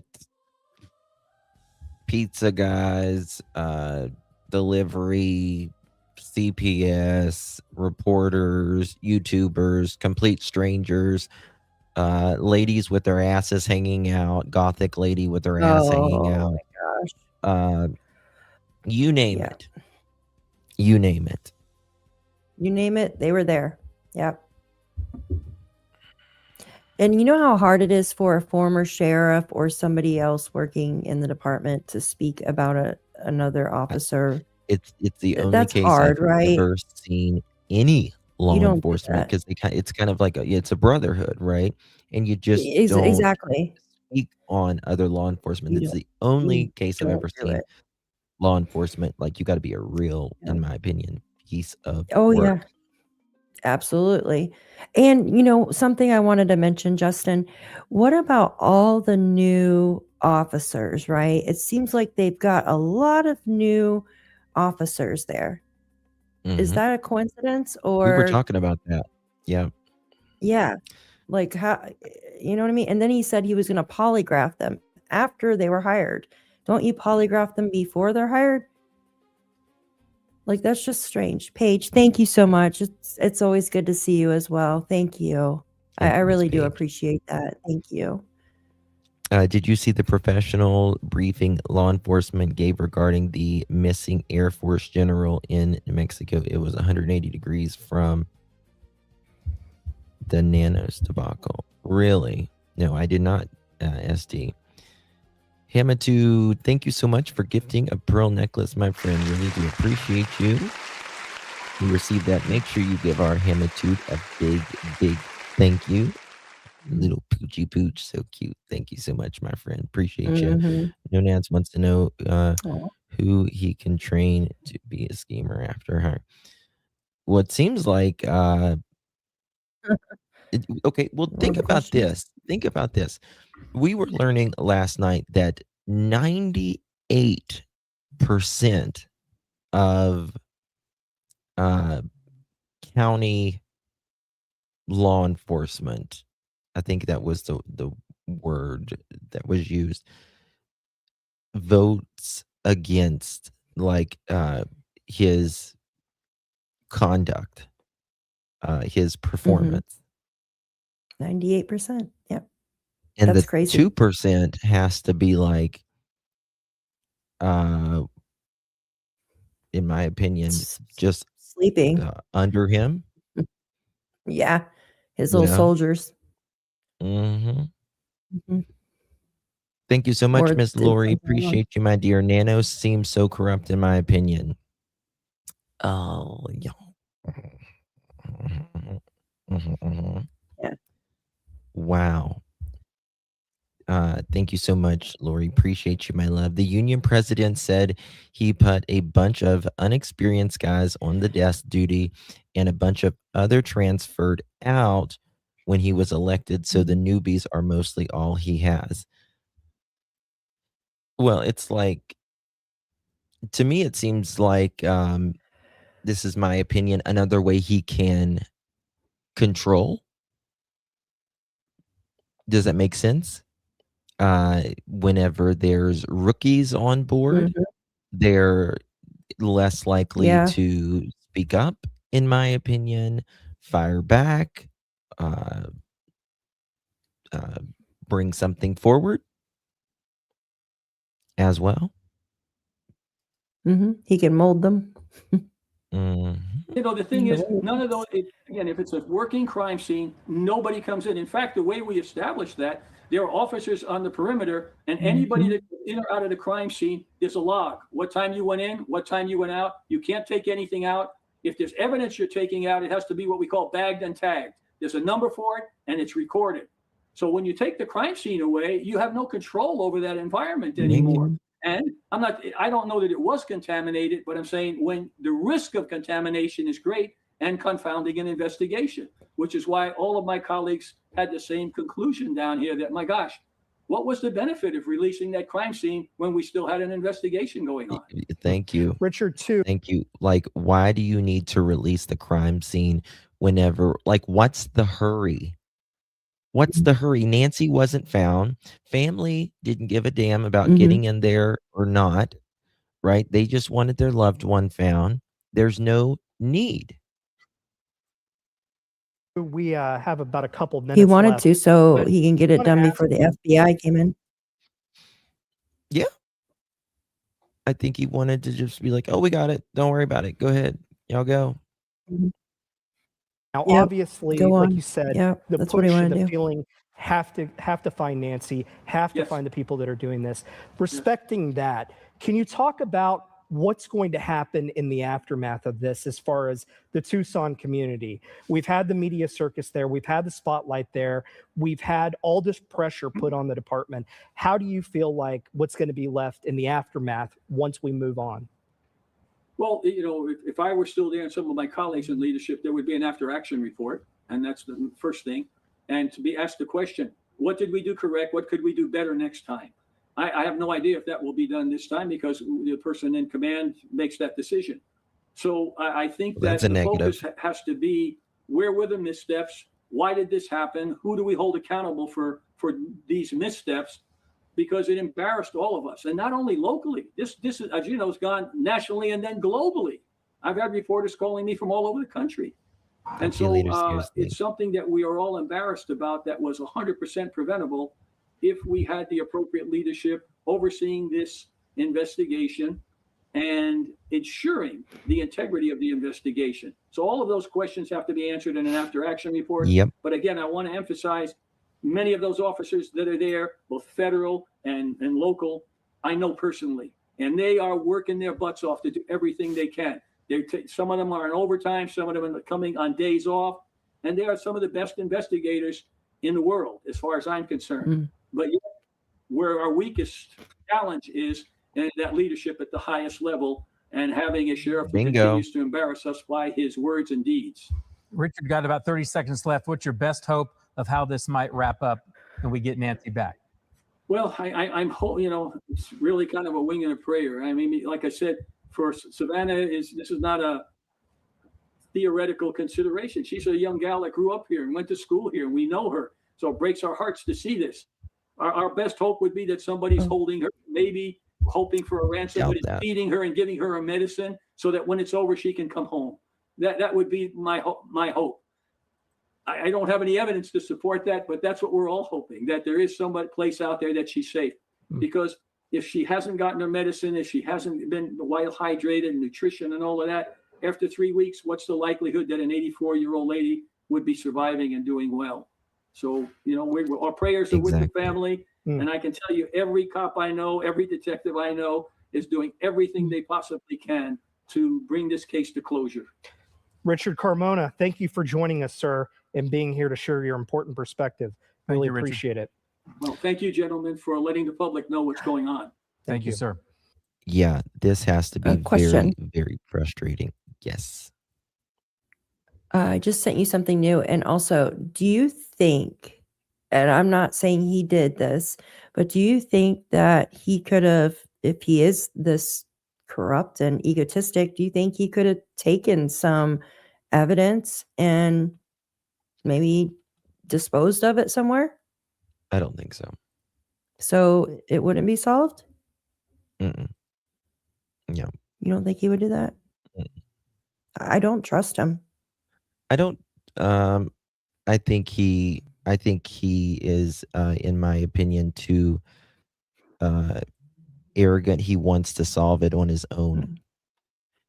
I think, nope, it's me. I'll do it. I'll solve it. I don't need you guys. Yeah. So, I mean, a lot of people disagree with me, but I don't think so. Yeah. Just my opinion, but a lot of people. I think it's just his ego, and he's just, nope, I'll solve it. I don't need you guys. I got it. After what you showed me just a little while ago, it really makes me sick to my stomach what he's done. Mm-hmm.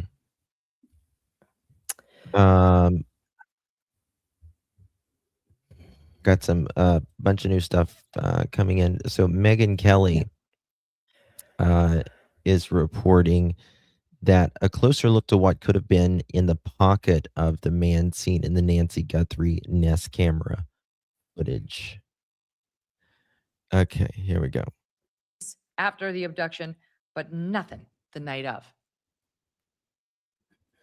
In my early days, there's no way we'd be seeing those images of the guy pulling the vegetation out and putting him on the doorbell if he had a Wi-Fi jammer on him. I don't know what to believe, but it is strange that they see lots of thumbnail images prior to her abduction, the police after the abduction, but nothing the night of. Yes. Yeah. And again, so they have camera footage of, and I said this yesterday, Daphne, they've got video footage of outside of the guy, which means that camera was clearly working. Mhm. Inside, the Mhm. cameras were off during the crime. There's thumbnail images. However, after the police get there, the cameras are working, which, in my opinion, it would look way too suspicious if Mhm. the camera outside was not working. You could say, well, the cameras inside might not be working because you could say privacy or whatever. But if you had the cameras Mhm. off outside, that would look really weird. And the only way someone's going to be Mhm. able to do that is if they have Yeah. control of like an app, in my opinion. Why number 1, why would she have cameras inside the first place? Like, were they Well, hidden cameras she didn't know no, about? Were they no, nanny cams or they're like nanny cams, like in case she fell or something, allegedly. uh, then okay, maybe did she shut them off or did that's strange. Well, I don't think he had a Wi-Fi jammer, but I could be wrong. I don't either at all. But this is the thing. She couldn't have shut him off, in my opinion, because someone had to. How did they turn back on? How did they turn back on once Unle the police were unless there? y yeah, unless somebody has an app, like you said, and they're able to turn them off. Didn't they say something about being looped or something? They were in a loop? Mhm. D So it has I would like to know when that loop started, right? Did it start right then and there at the time that they got there? Or did it start, like, a day prior or a week prior? Like, when did the loop start? That's my question. Um, yeah. Well, we know that, all we know is that the cameras on the inside was not working during the alleged crime as well, but after the police got there, the inside was working. Now, was talking about how, for instance, So freaking weird. someone, she could have hired someone to help put these cameras in, and when they set up her Mhm. app or whatever, because an 84-year-old lady doesn't know how to do that. uh, Mhm. the family could have hired someone to set these cameras up, set the account up, get it on Wi-Fi, get it online. Thank you so much for helping me, hook up my camera, Yeah. kind of thing. I can see that all day long. Mhm. But how long have they been installed? When were those cameras installed too, right? Right, right. But here's another thing. If I'm going to take That's the cameras, um, okay, first of all, he took the camera outside. Yes. Well, but he didn't take the cameras inside. Did he know about Uh, the cameras inside? I don't see If how they're he nanny couldn't. cams. I mean, they were turned off on the inside, and they're turned on once the police get there. And so, if I'm going to, uh, Mm. if I know there's no subscription, right, on these cameras, am I going to take them or not? He took the one on the Well, outside. but the thing is, yeah, he did take the one on the outside. Even with no Mhm. subscription, though, it does still send alerts. I don't know what type of camera she had inside, but the Nest and the Ring are similar. So it still sends alerts to her. And if you watch it live, you can actually see it happening at that time. So, and the FBI were able to pull off of that too. So I wonder if he knew that, if he knows about electronics then and decided to Well, take, I don't even think it was the but then it FBI goes to the that cloud. did it. It was a it was a private, Oh, it was Google. It was Google. That's right. Google did it. yeah, Yeah. which they didn't even know if they could do it anyways. So, Well, that was the cloud where these cameras did the footage go to a cloud. So they had to, if you no, have to use an app or something, right? only if you pay for the subscription. If you don't pay for the subscription, it's not going into the cloud because that's what the subscription is the cloud service. But they were still able to get the footage off the cloud, though. No, it wasn't through the Well, it's cloud. very limited. It was through it was Where does it through go? how can I, like, the data that it's still like the cookies and the everything that's Oh, the cache? like yeah, like that. It's but it still goes to the company. It's just not saved, right? Mhm. But they were still able to get that data, some of it at least. I see what you're saying. Okay. Mhm. Like the cache. Yeah. Uh, I don't know what type of cameras that were inside. You say they're like nanny cams or something, but I don't know. Allegedly, they were the The same type cameras. Oh, Nest cameras? Yes. That's interesting. I wonder why he didn't take those then, unless he didn't know about them. But they were turned Mm, off. So that's I mean, that's so odd. Did he make her turn them off maybe or something? Or but well, again, you can go back to this.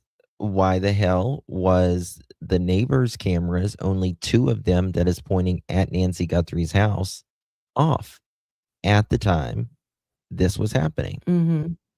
Mhm. Very There had to have odd. been another person. Yeah, it is very odd. My gosh. So this person had You know, to in my have early days, known if it was They had to know something. how to use yeah, they had to know how to work with cameras and electronics then. They had to So know they what had to type know cameras she had. they had to know, again, if it's just not some wild random thing. They had to know about the neighbor's cameras It's too. not. Yeah, they had to have. So it has to be somebody that lives in the area and that's been inside her home. Because you're not just gonna sit there and be like, "Oh, there's a Oh, camera, let me Google it and see how it." Yeah, like, even though he was 1000%. there for 40 some odd minutes, but, wow. Wow, that really makes me think. Mhm. investigators, some places would have surveillance cameras, security cameras, and the bank cameras always worked. And I'm sure Maureen can attest to that. You move the old film, take it, get it processed. There you have pictures of the bank robbery in progress. But invariably, the other ones, private security, whatever, if you're lucky, you get half the time that they actually work. Then we went to a whole point in time where all these cameras worked all the time, and they solved so many cases, not just cases Maureen and I worked, Man, but it's the other cases we Wi-Fi, read about in the not media. the Bluetooth Now bit. we have this case of Nancy Guthrie. They have enough wherewithal to install a camera system in there, and even around the pool, whatever. And we have these failures to perform, if you will, or failures to provide an accurate recount of what happened that night.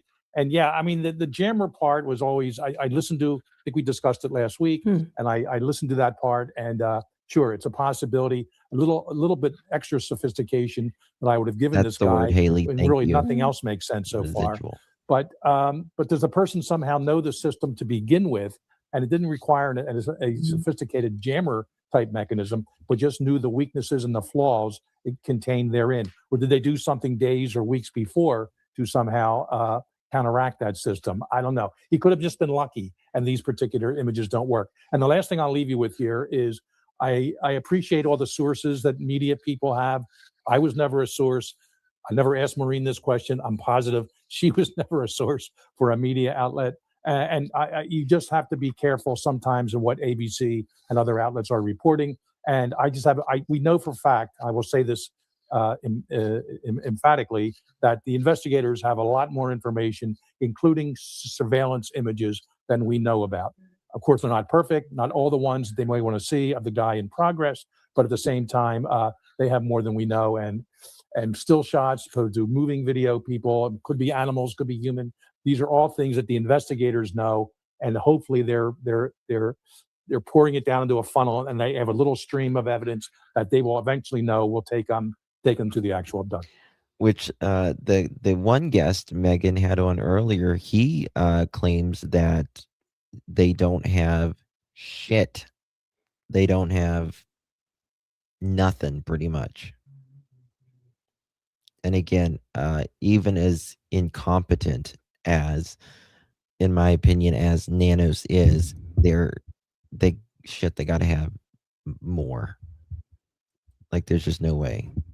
As high profile as this is, as so many people has seen this guy's video, this guy's picture, someone has to know this guy. They've got to have more. I just cannot see it any other way, really.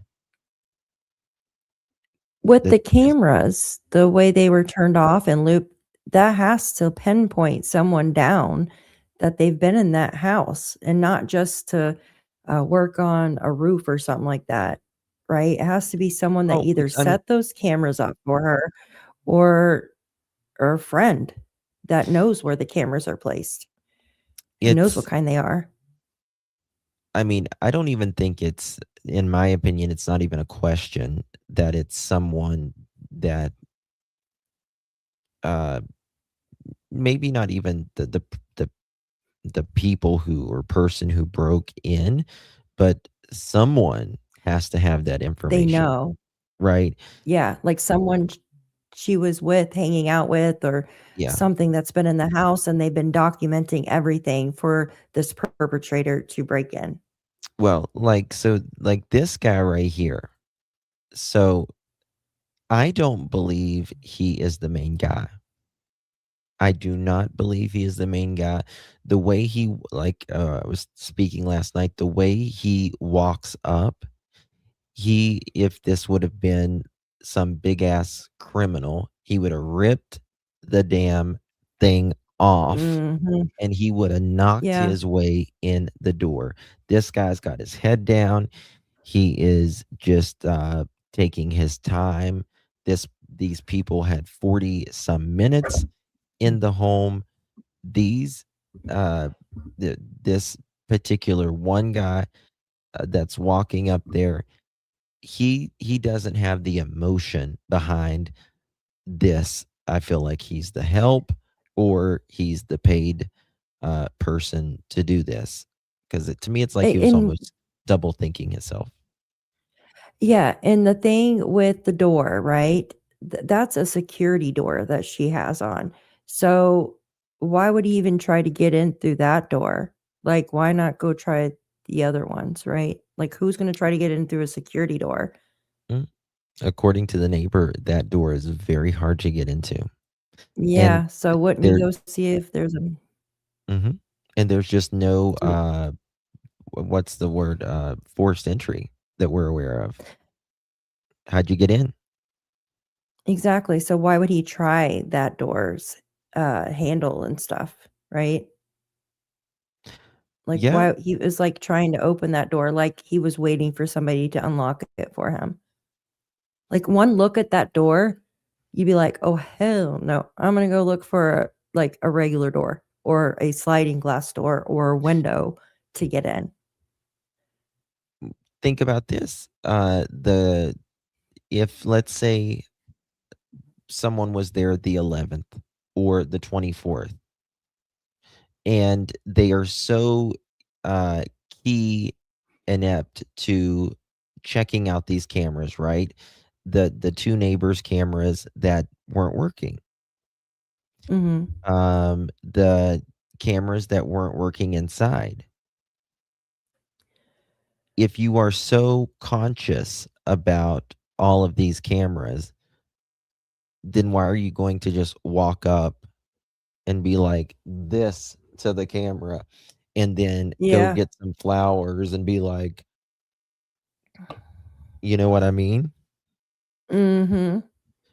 So you're very conscious about the neighbor's cameras, the cameras inside, but not the outside one. You think maybe he was waiting to be let in? It's just... Also, the one neighbor said that she witnessed somebody walking in the neighborhood. Do we That's know what day that was? the 11th. The 11th? Okay, so Mhm. that's why they want footage for that date. The 24th, what No. happened around that date? What? No. Okay. So they had already wanted footage around the 11th, and then they came and spoke to the neighbor, and she said, by the way, there was this weird guy, because it was like right, I can't remember if it was before or after her birthday. She said, by the way, there was this guy that was outside my bathroom window in the direction of Mhm. Nancy's, like walking, we'll call it a common area, like toward Nancy's house with his head down. And that was the 11th. And they were surprised because they was asking about the 11th prior. And then, so it was, they was already asking about it. And this just happened to be the 11th. That is not the only reason why they were asking about the 11th. Okay. Okay, I got you. Which is kind of a double I see what you're fold. saying. The 11th is something. Okay, I see what you're saying. Now, no, the 27th is Nancy's birthday. Yes. But she had the party on, was it Saturday? I can't remember. Did she have it the, Day maybe it before. was, gosh. Yeah, maybe the day before, I because her don't friend had remember. asked her if she was gonna... Yeah, it was the February 1st, I believe, the party was. Her birthday was the 27th. The 31st, thank you, the 31st was the party, okay. So the 24th, what did she do on the 24th? The 31st was the party? I know it was a couple days prior, because I know her friend, She went missing that on she the was supposed to meet up with... 31st No, it was the to the 1st. 30. It couldn't have been the Goodness, 31st. I can't... No, because that was the night, yeah. Her birthday was the 27th, I know that for a fact. And then she had a party after that, so maybe that was on the 30th. Her birthday Or was the the 20th. 27th. Yeah, yeah, so January 27th. I don't know, Maureen. You know, the neighbors are saying that their cameras stopped working on the night in question, right around the time that Nancy was taken. But again, other experts are saying if you had a Wi-Fi jammer sophisticated enough to jam the Wi-Fi at the neighbors' properties, there is zero chance we would have those images of the guy coming onto the patio and messing with the ring Thank door. you. And this is what I said this the other night. Nobody ever even said this. I said, if this was a Wi-Fi jammer used, right? This is okay. I'm going to jam the damn door before I get to it. I'm going to jam the camera before I'm going to put flowers in front of it. There's no door. There's no jammer. And these jammers, to jam the neighbor's camera and not jam this camera makes no sense. And these jammers, to jam like several houses, it would require a very big jammer. Not gonna happen. Well, like if he had the Unless he didn't Wi-Fi turn the jammer, and jammer- it, What's that? Oh, I think she had an echo, maybe. I didn't say and it anything. shut things down at 147. Did you say something? Sorry, there's a little delay between us. What's that? Oh, no, I didn't. I think there was just an echo with her. Okay. Right? Because they're saying the doorbells went offline at 147. cameras went offline, but then an image was captured at 2:12. Like, what happened with the Wi-Fi jammer? It worked at 1:47, and then we forgot to use it when we actually approached the house. Well, it depends on the user. You know, so much of this could be chalked up to you. The breaker were flipped on the fuse box. Wi-Fi can't run. That that is true, but why is there thumbnails, and why is the neighbor's camera still off? I'm still not User error. satisfied. But I agree with Fitz. I think a jammer just seems a little bit too sophisticated for that clown we saw on the front Thank you. porch. I think it's far more likely it was a walkie-talkie, because clearly they didn't have their phones with them, or their phones certainly weren't on, because we weren't able to find them. The cast team wasn't able to find them, and they're the best in the world at this stuff. So my guess is it's a walkie-talkie. They're easy to get. They're cheap. You can buy them at a swap meet. You can buy them anywhere. And it's just like, yeah, we've got her at the front door. Pull up to the front of the house. The camera's been disabled. So that's Boom, it. So up if it's she a comes. walkie-talkie, Maureen, he's got an accomplice. Yeah, I believe he has an accomplice. 1000%. I've said that from the very beginning. I think there are two people involved.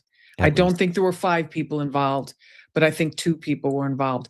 And who knows? Maybe the guy that was at the door is dead already, because it's pretty hard to keep a secret when you have 2 people involved and there's $1 million on the table, $1.2 million on the table. It's hard. Well, it would make perfect sense if that's a walkie-talkie, he's got somebody helping him. But what doesn't make sense is that person around at the back door getting in that way. Again, our report was that there was signs of force. Ashley reported that there were signs of forced entry and that the back door was found wide open. So Ashley's reporting that there was signs of forced entry. See, that's the thing. Everybody's just reporting something different. That was muted.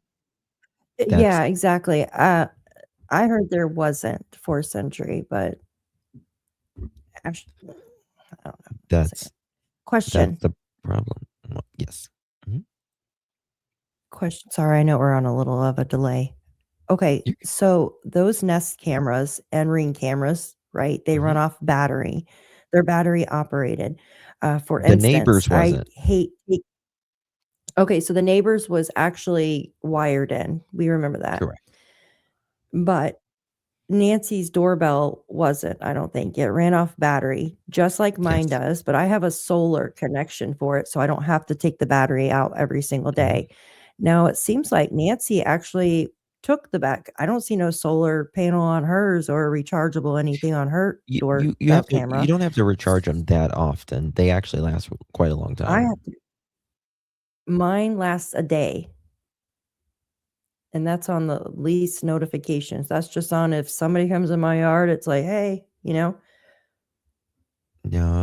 That's why I got the solar thing. No, you shouldn't have to do it like it's. Both mine. They Mine's a last full, for like, months. day. They last for months. Not mine. Not mine. My Ring camera dies after 1 day. My camera lasts for 3. Yeah, mine lasts for What? months. Mine lasts for months. What? That's what I'm saying. No, I gotta recharge my battery. What I'm saying is I gotta That's take the what we're battery saying. actually out and plug it in, and it. That's what we're saying. What? We're saying the same thing.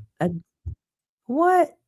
How? That's what I'm My saying. You need battery to. dies within a day. No, there's something wrong with your battery. Both of my cameras are like that.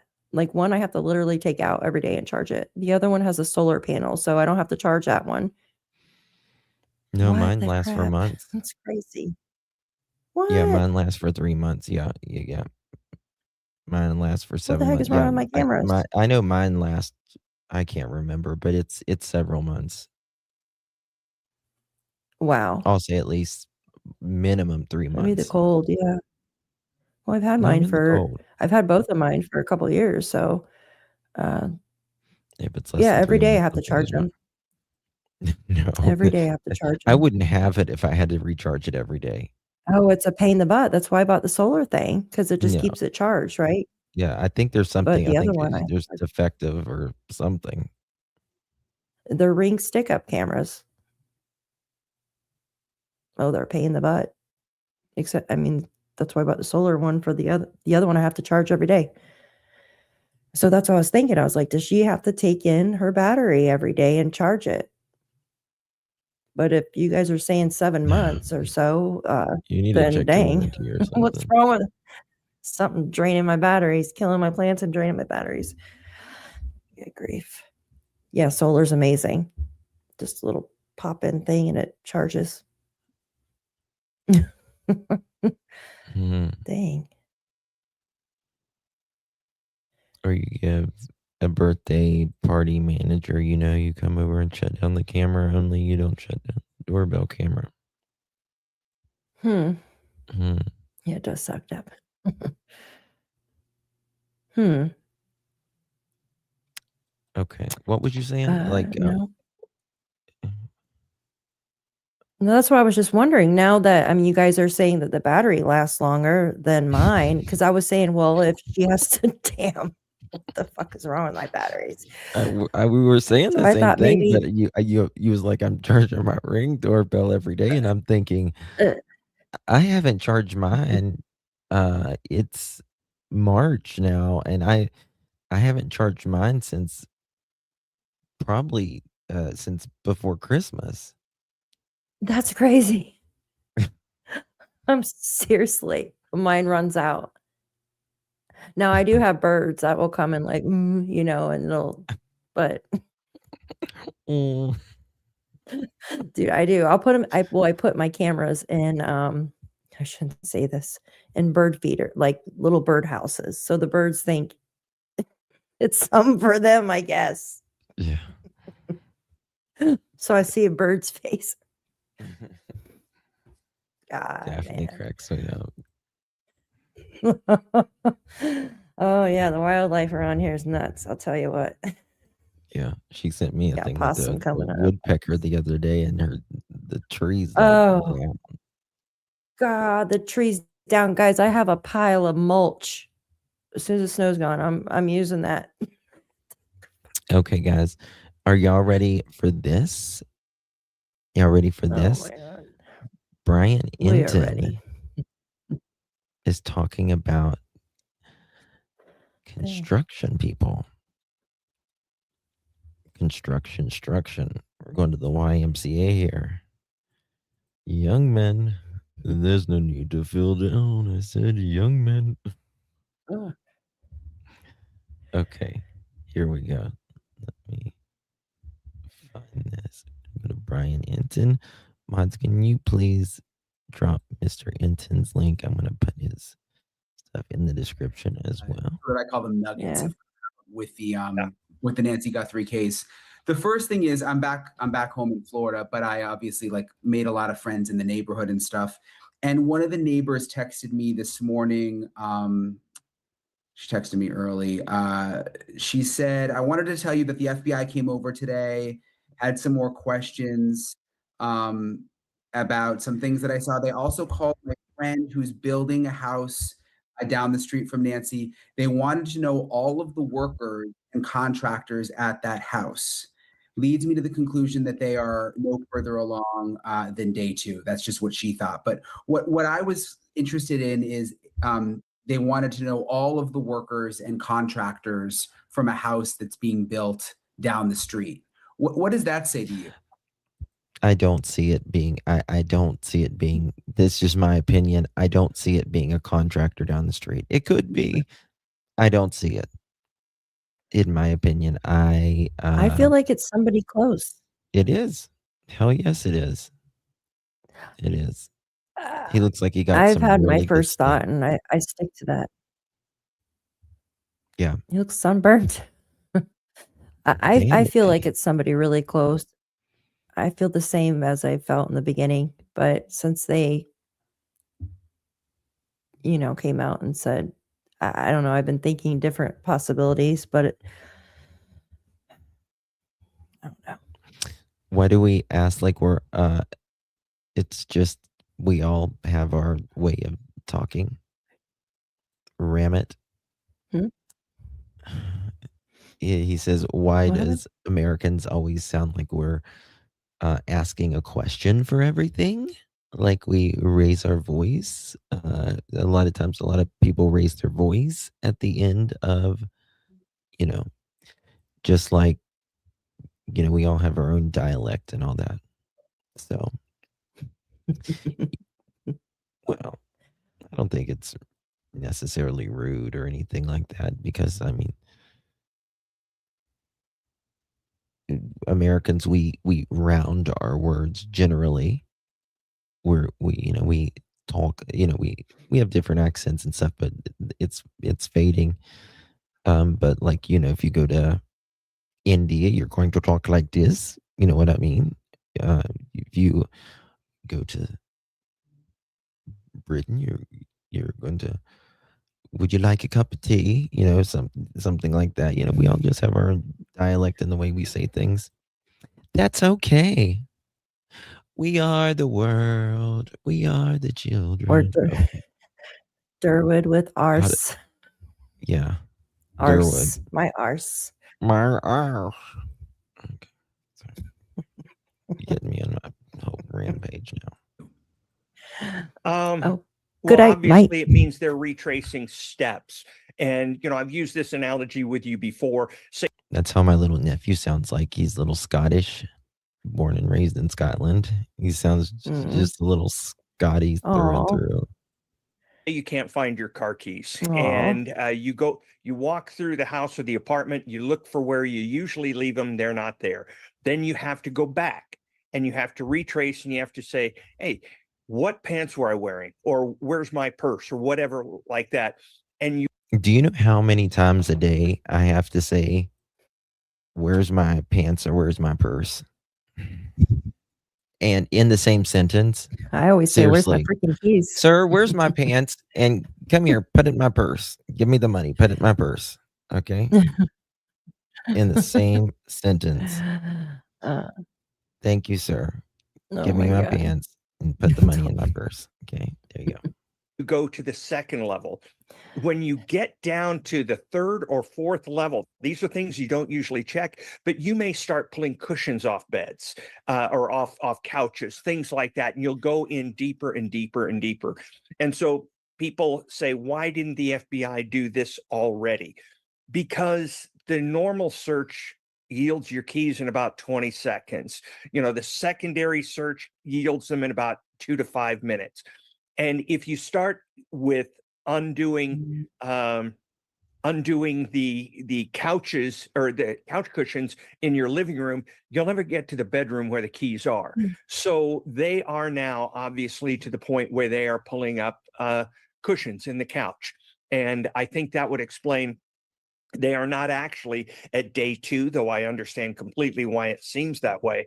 They are where they would have been if all normal searches didn't work. And just specifically with workers and contractors, like in my neighborhood right now, there's a lot of construction and there's just an enormous amount of people that come in and out that are working on houses. And you can kind of, they are not people that I recognize from the neighborhood. They're usually in work trucks, they're in pickup trucks. Is there anything specific that stands out to you that they're looking at a house that's being built and trying to talk to all the workers involved? Does that stand out for a specific reason, or do you just think they're trying to cover everything? No, it does stand out for one reason. I don't know if you're going to find this fascinating or not, but the theory of the crime is a big deal. The theory of the crime informs every other bit of investigation you do. And from the beginning, the theory of the crime has been that this was targeted, that this wasn't a random thing where somebody goes to a house, he doesn't know who he's going to find inside. He's thinking, I'll just get the usual cash in the underwear drawer and, some jewelry, watches, something like that. But no, that's not what happened here, according to everything I've seen. And there is no way that this would be some what?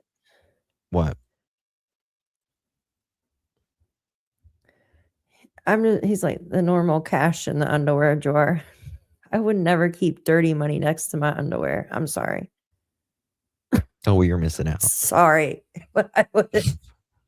That's Oh exactly where I hell! keep You mine. know what's on money? Is in my That's underwear drawer. that's Nobody's gonna touch it. disgusting. Nobody's gonna touch Oh it. my god, my grandma used to put it in the floor and the I'm just kidding. picture frames, like How about just keep it in the bank? not in my. Oh, uh, not in my underwear. Hell no. It's the dirtiest. Like I said, sir, give me my pants and give me my purse. Thank you. By this investigation, that the FBI believes. They believe that this is targeted. So then you have to find out who would target it, obviously going back to the beginning. But there are 2 or 3 areas. Did they target Nancy? Did they target Savannah? Did they target They Annie? They targeted this residence. I want to hear your thoughts, Daphne. I want to hear the chat's thoughts on this as well. Does anyone think that they targeted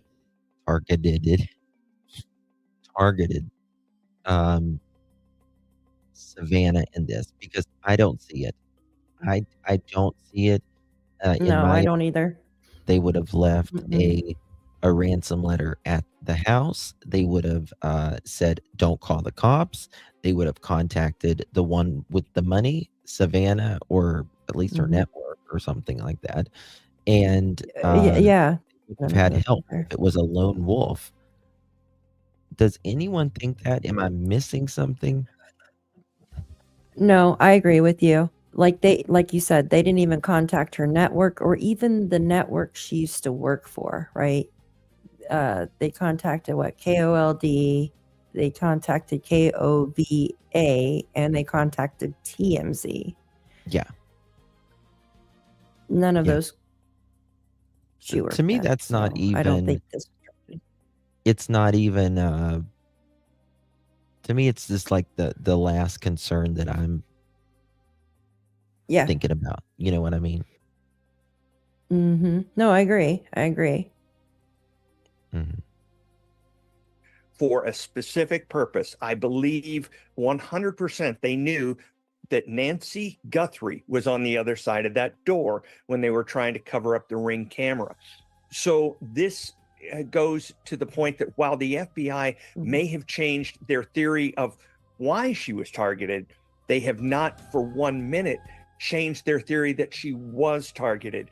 And so to target somebody, you have to, in some way, shape, or form, come in contact with them. Yes.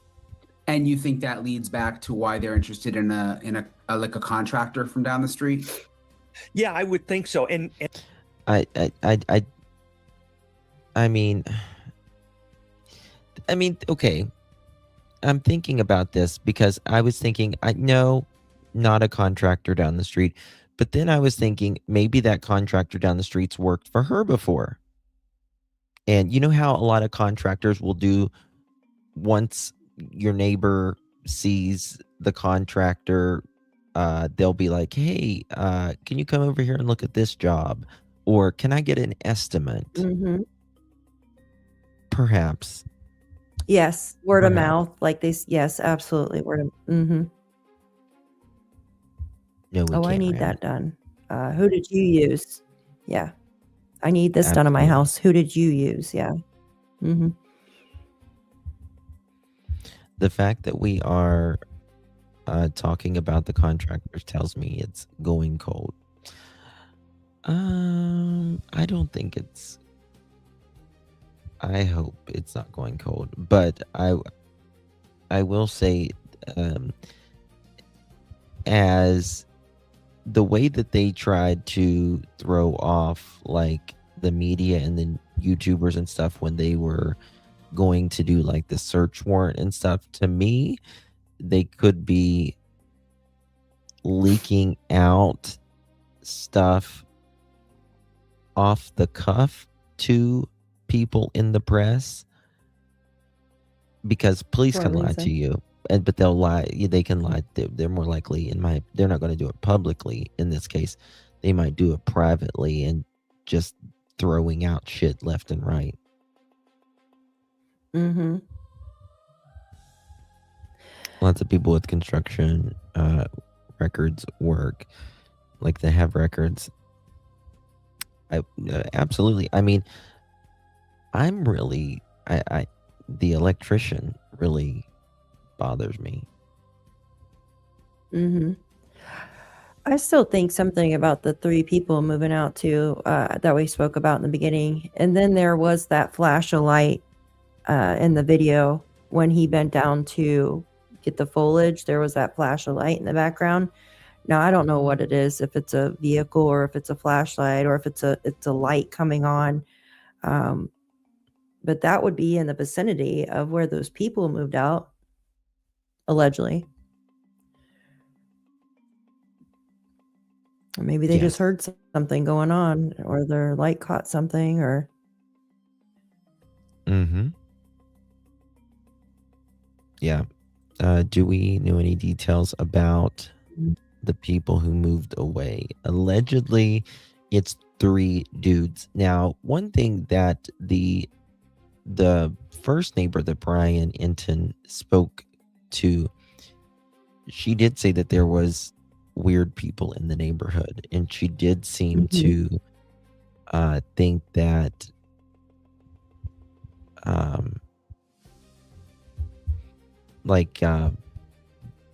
there were the people that moved out and stuff could have been a little weird.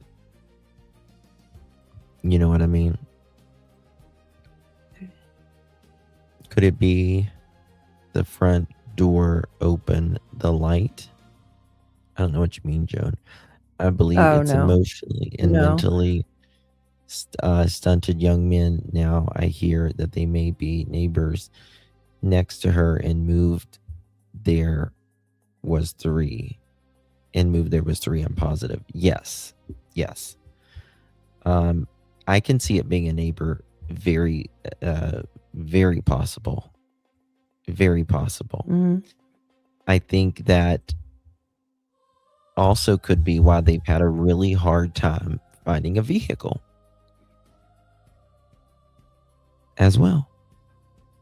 Remember, they was having a really hard time Yeah, the finding vehicles. flash. Mhm.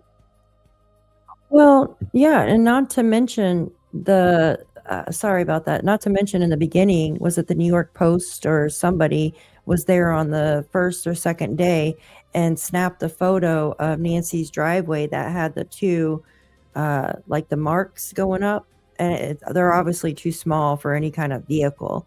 It looks like a I don't know, like wheelchair marks or something. Let me I'm see if not I can show familiar with you. that. You know what I'm talking about? No. So you're not familiar with that? Here, I Not at might all. have it on my computer. Hold on, let me see if I have it. What? I swear. Okay, one second. Let me see if I've got it real quick. Okay, I want Let's to just see. spell that. Driveway. And not Here we go, right here. necessarily Driveway that marks. there's an indication. Right there.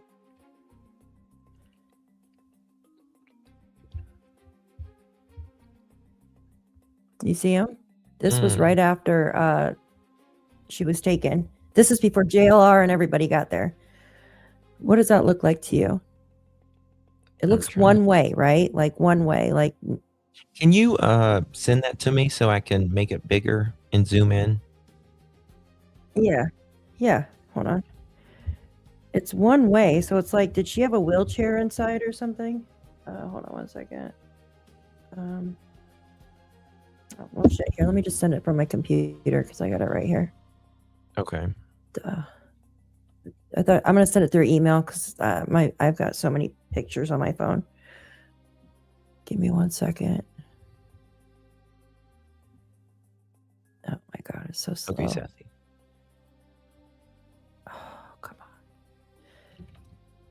Right there. I'm not gonna put anything in the subject. I'm just gonna send it.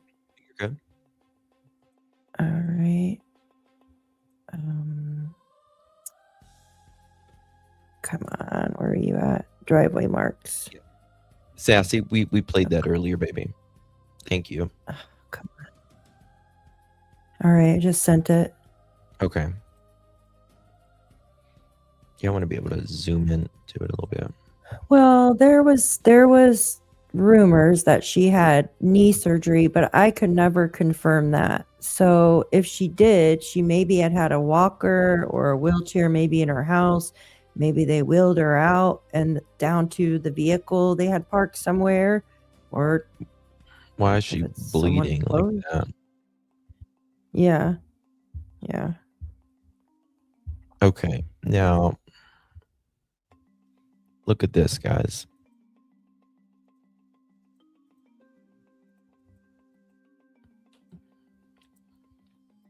Mm. Are we talking about this right here? Or are we Yes, the talking about lines. this? No, the marks. The marks. Right No, here? the wheel These two little marks. The wheel marks. Yeah. Those were taken right after she was taken. right there. See, this one's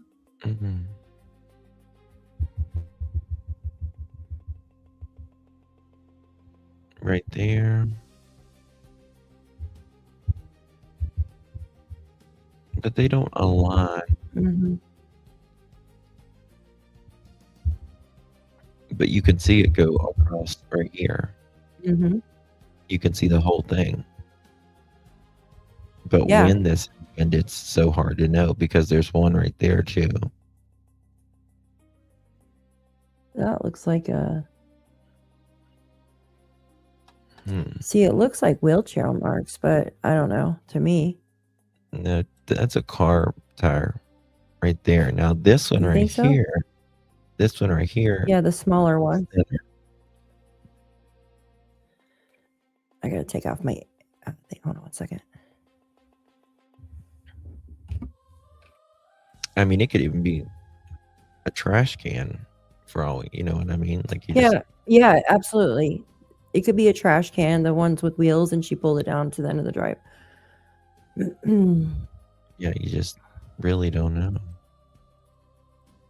Let me see here. Yeah, it's Okay. interesting, right? Any of those. It is. That is interesting. I'd never seen that before. I thought a Yeah, it's too four-wheeler. small. Well, I see. I wouldn't think they were using a four-wheeler at there. In my opinion, it would be too loud. Plus, you're just not going to put an 84-year-old in the back of the four-wheeler. I was thinking a wheelchair.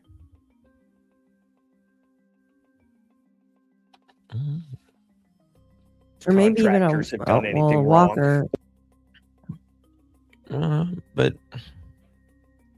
no, like you're gonna have to be very patient Even with a drag. her walking out, or Yeah, you're gonna have to carry her exactly. out. With a walker. A wheelchair would be easy because you could just put her in the wheelchair and wheel her right out to down the road to the vehicle. I don't think they would use anything large to bring attention or anything that would make noise. A wheelchair wouldn't make noise. They could just get her in there, especially if and just roll her out. Mhm. I text you, Dev. Or those workmen have done anything wrong, but they are people who would have very possibly come in contact with Nancy. And I think one of the main things that I would like to find out if they would let me in on the case is how ambulatory was she? How traveling was she? She had a car, but she didn't go to church at her local church. She Zoomed it with her, or she followed their online services for a church in New York that Savannah went to. So that leads me to believe that she didn't get out of the house as much. So then that complicates things because she doesn't come into contact with that many people. Did she walk every day? What if she walked past the construction site? There's lots of things like that. Yeah, she used to walk. The neighbors told me. I think like years ago there was actually. That's a good point, right? When you're limited in your mobility, right? You're not going to be able to associate with people as much, right? Like if you don't get out very often. Trades, Yeah, use. exactly. Well, I agree. did you see the video with the worker the other day that said she could walk fine?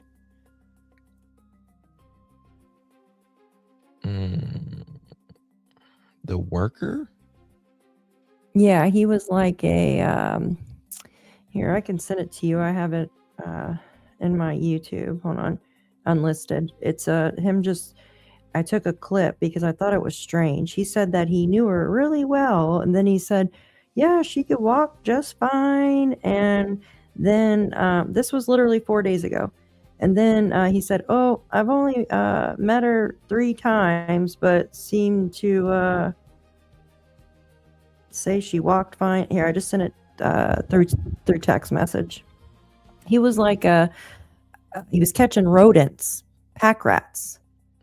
He said he talked to her all the time and all this stuff. Yeah, well, wheelbarrow would have one wheel in the a group of them that would all walk together, and she was part of that group. But I think it's been a while. I mean, I think her health has really been even some of the neighbors told me like they were kind of worried about her sometimes, like they didn't see her coming out of the house as much, that kind of thing. Right. And so then that would lead one to believe that maybe it was somebody who came into the house, or came to her house, or, this kind of thing happens. I mean, you've probably seen this kind of thing. I don't think she walked fine, and I'll tell you why. Because Savannah and all of them have said that she didn't walk fine. And so, or you get a door knock and somebody says, "Hey, I'm cutting trees down the block," and I thought, while I'm here, I can give you a deal and cut some of your trees. Or do you need a gardener or anything like that? She doesn't have to get out necessarily for somebody to door knock her. And so what I would be interested in combination with this is any solicitors that came by any of the houses in the neighborhoods in the weeks beforehand. Yeah, and I know most contractors and people working on houses are just doing their jobs and it's not like they're bad people normally, obviously. Yes, actually, someone emailed me the other day because I was talking about contractors and said, we're contractors, me and my husband, and you gave us a bad rap. Obviously, most of them are good, but it does make sense. Those are like, I was just thinking back to my neighborhood. Those are really the outsiders that come in. You know what I mean? Like, yeah, they are. And frequently to the person who contacted you about contractors, that's really the only insiders that do come in your home, right? Is someone who is like a contractor, is like the cable guy, is the plumber, is the roofer, is the drywaller, is the painter. Yeah, but they'd have to be in there long enough to study her cameras and stuff like that, right? So good point. That's the thing. A painter, I mean, are they going to be in there long enough to study her cameras, like, and actually know where they're at if they're nanny cams? I don't know. The pool guys aren't going to be in there long enough to find out where all the cameras are and know what cameras. Unless she becomes friendly with them and she offers them a cup of lemonade and she sits out and develops a relationship with them as they're talking. Some old people do that. Don't see her inviting strange men in the house, though. I don't know, maybe, but well, I mean, you've never invited strange men in the house? Maybe when I was drunk, but not like that. Okay. Not fun. No, not like that. Only thing we needed was her Google password. They needed something technical to follow her. Well, her Facebook, her Instagram, and then kind of look at her digital footprints, her replies. Did she add new friends within the past month? You know what I mean? Did she connect to certain people or was someone connecting with her. I've actually stalked her Facebook and stuff to see if people were just because, but I don't think that's the right word. You stalked. yeah, not stalked, but you know what I mean? Investigated. I've investigated it to see if there was any weird, there is some people, because if you click on like certain things she would post, people would put mad faces or laughing. Who, Nancy? When it wasn't when it wasn't a laughing matter, That's common. they would do that a lot. So, but If it's political or something and you don't agree with it, you'll put like a mad face or if you don't like it or you're Well- mad like the situation happened, they'll put a mad face. she was in the recent days talking about that. Yes. The eye stuff. Yeah.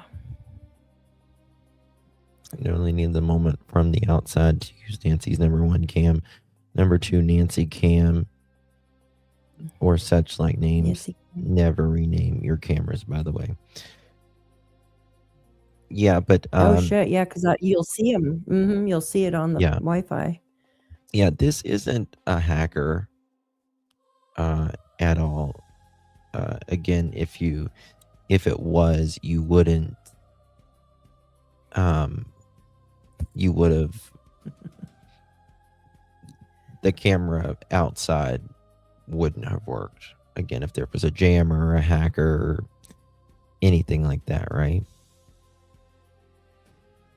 Don't you think? Mm-hmm. Right. Yeah. I've done mine as FBI surveillance van. That's so funny, Lori. Justin, and also sometimes contractors get their helpers from the Home Depot so they can pay less for help. Yeah, I mean, that could have happened. See, I think Nancy would have, for instance, like there was a 30-year-old male who lived with his mom and down the street. I think Nancy would have hired someone like that. She knew it in the neighborhood, like she thought she could trust. We live in the same neighborhood. Of course they're not going to do anything, right?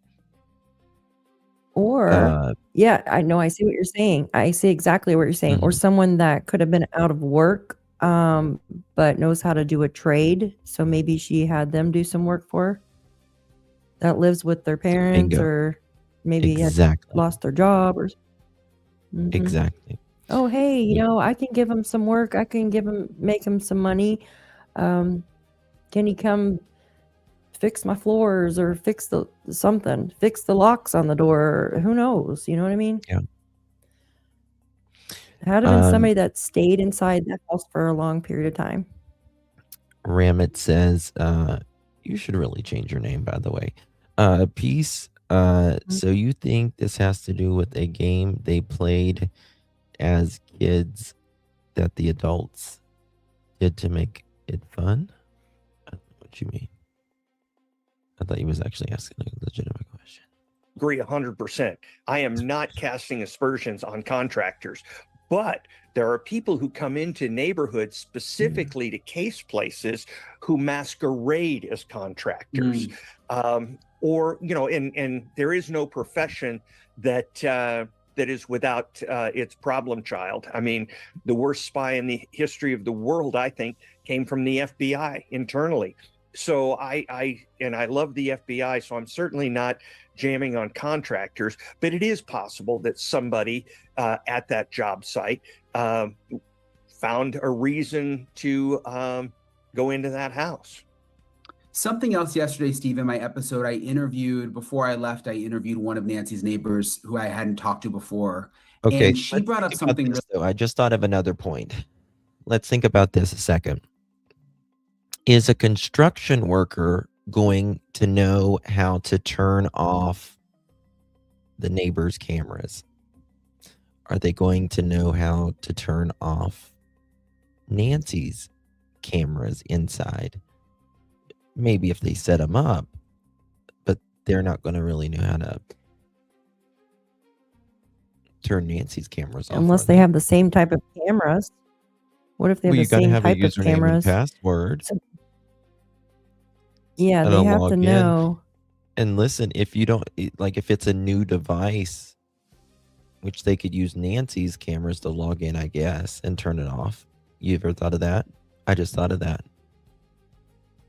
Nancy has her phone. Oh yeah, If they it's on could. her phone, Well, she could turn off the yeah. cameras from her phone, like the Well, perpetrator that's could have said, let's turn your cameras turn off the from app your off. phone. But you would think they would get something before they turned it off. Yeah, true. Yeah, because if they saw the one on the door, then they're gonna when they get inside finally and say turn the cameras off. They would definitely would have got something, or maybe erase the data, but still, that still wouldn't. What if they made her erase it? It would still be there though. So it had to have been turned off prior. It had to have been turned off prior to them coming, or right when they. It had to have been jammed or Did they turned off. jam I it mean, or turn it I don't off? think they have a jammer. But I would 99.99% bet there is no jammer. yeah, because all the other neighbors would have had issues. You would have had every single neighbor in that area telling the FBI, hey, yeah, my cameras went off at this time. Which, It wouldn't to have been be a random neighbor. but to be fair, they were asking if there was a blackout. Yeah, but we didn't hear the neighborhood. anybody else say anything.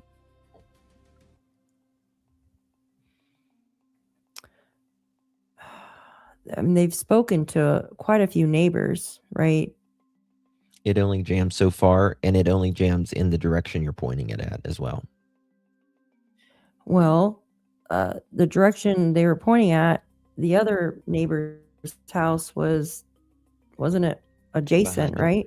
Yeah. So why didn't it get the other house that's directly behind her then? And over to the left. I mean, I don't know. I don't know how jammers work, so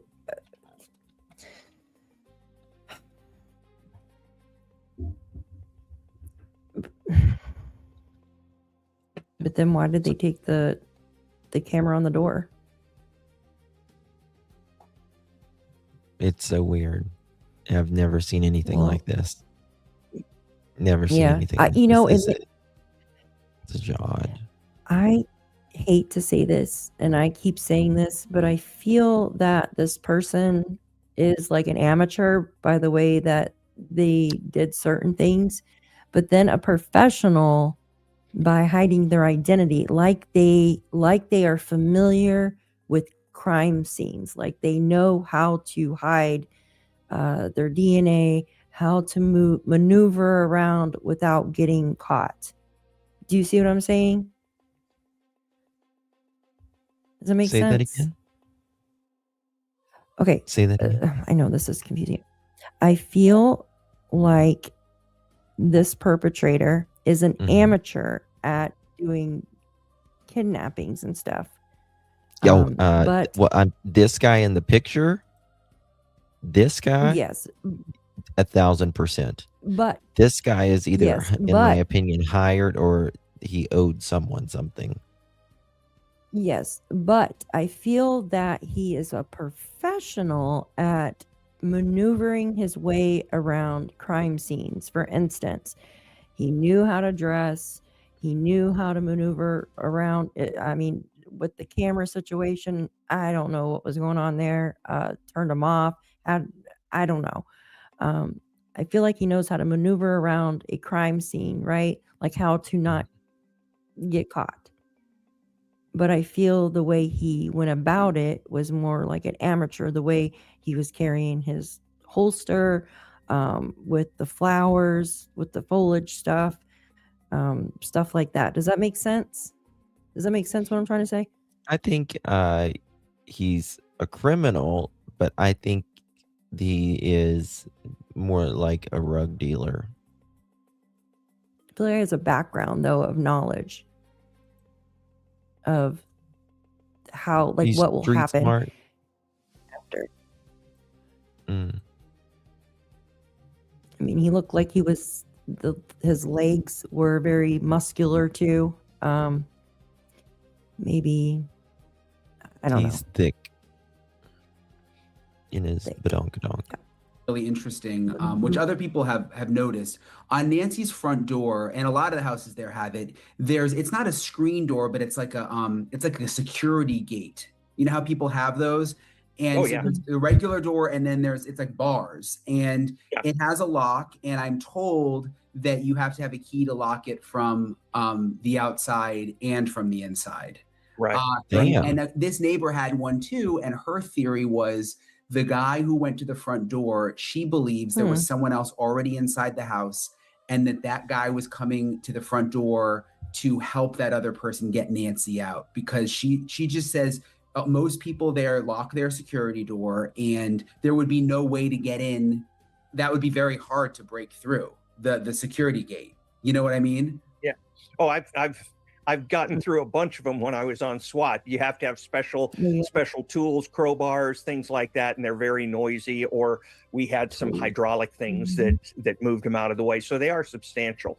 But and that's possible. I'm not saying that didn't happen, but my theory on this would be that if a person can get into the house without being seen by a Ring camera, then they can get out of the house by being seen by a Ring camera. And it would tend to be kind of a goofy move when the guy says, I'm in, and the camera's in front and I'm in without getting seen. Why would you then send somebody to the front door? Right. And she also may not have locked the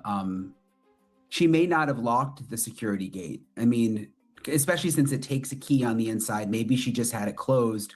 Although when she went home from having dinner at her daughter's, when she was last seen, the garage, it sounds like she would go in and out through the garage because they were able to tell that the garage opened, which makes me think maybe she did have the security gate locked if she didn't even really use the front door very much. Well, I think that if I remember correctly, her garage is on the side of her house, and so I think it would be longer to go in through go in around the house and through the front door in the heat, usually in Arizona, right? Than it would be to go through the garage and come in that way. You'd be in the house much faster. So that may be it. The other thing is that people get complacent, and I'm not saying this as a criticism, but because I have to fight. Tell me this. Put a 1 in the chat if when you go home or when you get home, do you use the same door every time, almost every time? We'll say yes, I do. 7 or 8 times. I don't ever use my. Yeah, you do.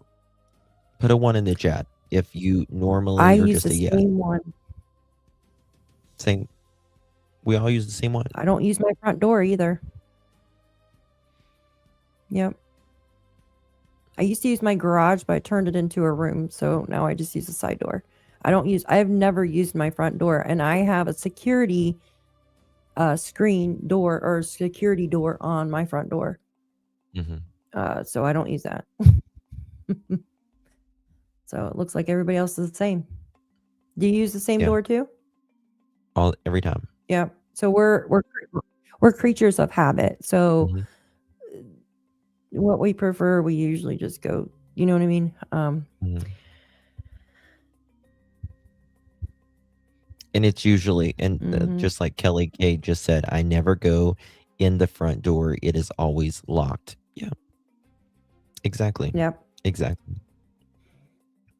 She most likely went through her garage or the side door. Well, I mean, the garage door had to have been used because we know that there is a data point there. That door was opened for 2 minutes. Yep. And I still say that's not enough time for her to get in. I just don't see it. But maybe. I mean, she had to get in. What other door? I mean, she was there for in there. nearly 4 hours. So, I mean, to me, it had to be enough time. A lot of people think, well, it's 2 minutes. Well, I think it was enough time But what? Go ahead. I want to hear what you say. What? Sorry. What if, and I'm not saying this happened, this is just me speculating, right? What if the garage door was open, but he, or It's what a if he he. opened the garage door for her and she ended up, for instance, when whoever dropped her off, right? It was either dropped her off. Tommaso or Annie. It kept changing Tommaso. so much. That's why I was like, well, maybe she ended up going through the front door. Maybe he opened it and closed it, right? But she ended up going through. There's a door right there on the side too, right? But why would I just don't see she her. take extra steps? I don't know. I just don't see her getting out of the vehicle that quickly, especially if she uses a cane and getting in the house. It takes 11 seconds for it to open, 11 seconds for it to close, right? When you get into the driveway, you're going to have to wait for the door to open, right? Unless you open it right when you're coming in the driveway, before you even pull in the driveway, some people open it. Then, I mean, maybe they opened it before they even pulled in the driveway and someone snuck in and was in the house the entire time. Or maybe they snuck in when she was leaving with the Uber, right? Maybe they were 2 waiting minutes around is the a corner and then It doesn't sound like it, but I think it's a lot of time. you do? It takes me, I don't know, it takes me more time than 2 minutes. I mean, she must have been on a mission to get inside the house. And for him not to help her inside, right? Allegedly, if she was drinking, she's got to get her cane out of the, I don't know. You know, maybe she was pissed off and she wanted to get out of the car. Yeah, maybe. Maybe it was an argument. Let me out, mother chicken. I'm done. I'm not saying that happened, But still, okay, say they opened the garage door before they even pulled in the driveway. Because, sometimes the remotes will work before you even pull in the driveway, right? You're almost to if the it's on her house. phone, it'll work anywhere in the world. Yeah. Oh. Well, that's interesting. I did not know that. Yeah, I You could don't be have in to be China close and to open it? my garage door. Hell no. Damn. Okay, so what if somebody opened it? Oh man. She had to Somebody be in that opened house. it. Because a lot of people's like, well, maybe she didn't make it home. She had to be in that house. Her blood is there, her heart monitor, her phones, her hearing aids. No, I agree with that. But what if somebody opened it when she was gone from the house and somebody got in and then they closed it, like used her phone to use the app? No, can't be the phone or the app. If someone went there beforehand, they had to use a keypad because there's not a log that way. Oh yeah, that's Like right. the There's combination, okay. or there had to be a clicker, one or the other, if they got in beforehand through the garage. Because it would be logged on the phone. Okay, I see what you're saying. All right. They were in there for a while, and to know the cameras and all that just tells me that either they were there prior with her or they got in prior, like while she was gone. But then why would the other one, well, unless he was waiting for the other person to unlock the door for him?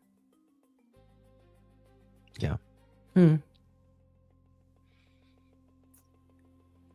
I think, But then they would make sure she I was think the asleep. most likely way for them is to get in through the door or a window, the slider door or the window. Mhm. There's mixed reports. There's no forced entry, and then there's some reports. I think Banfield is reporting that allegedly there was forced entry. So. Yeah, but Just then she myself. also, yeah, I know. Good. I don't really want to say it, but okay. The whole thing with Tommaso, you know what I mean? Yeah, I know. It's very confusing because there's a lot of weird things around it. There's no other way to look at it. This is the thing.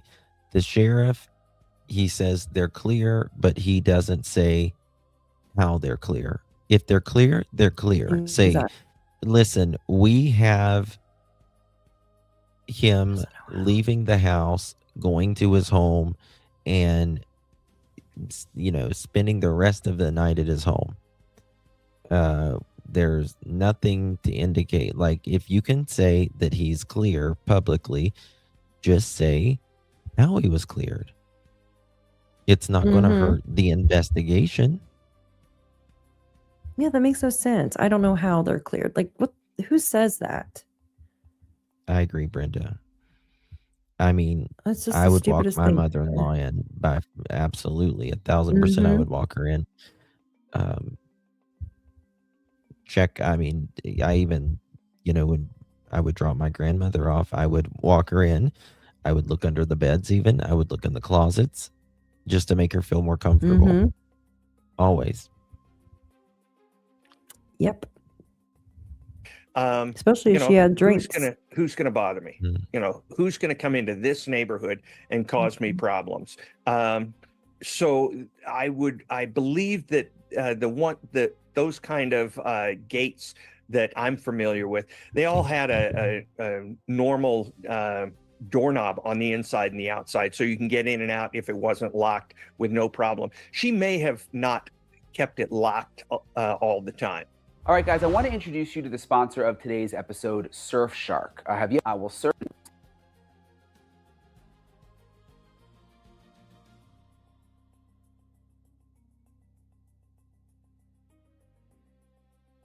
VPN, that is surfshark.com/Enton.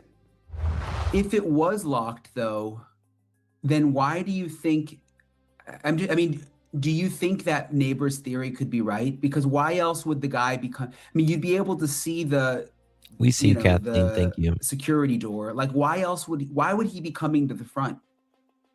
I'd have to speculate, but first of all, if it's unlocked by a key from the inside and the outside, and you don't have a key to the outside, you don't have a key to the inside. So how's his friend going to unlock it? That's one thing I would think of. That's a good point. Yeah. And so the other thing is, I remember again from SWAT. That is a good point, but I'm not very familiar with these doors. Can you lock it from the inside, but not lock it from the outside? You could do it that, right? Yes. Okay, so mine, yes, you have to use a key, right, to lock it from the inside. That's how mine works. It's a key. It's not just a regular lock on my door, like my security door. You have to use an actual key to lock it.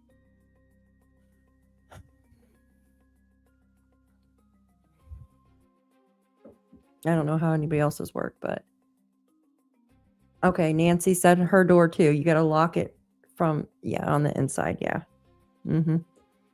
If it's a security door, you can lock. Anastasia said you can lock it both inside and outside with a key. Hers, okay. Yeah, mine's just one. Nancy said hers is one. Anastasia said 2 for hers.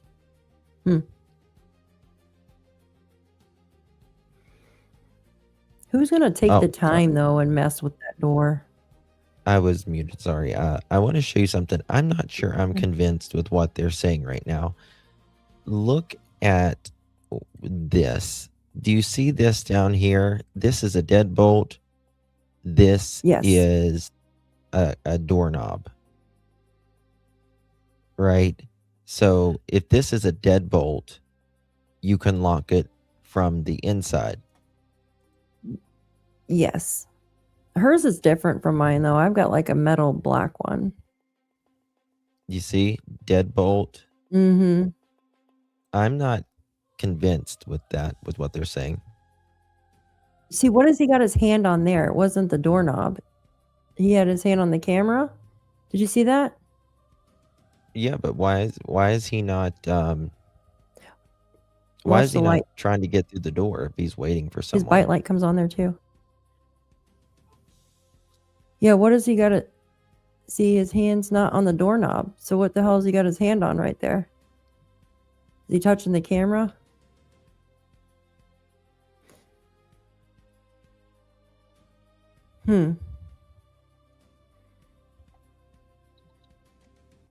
So if there's a That's deadbolt there, they can just Man, that lock it from person's the fast. inside. Watch the left hand. Mm-hmm. What do you mean? Watch the left hand. What do you Yeah, think but he's was it doing, even Brand? on? It wasn't even on it. Oh God, no, was it? Oh my Lisa. gosh.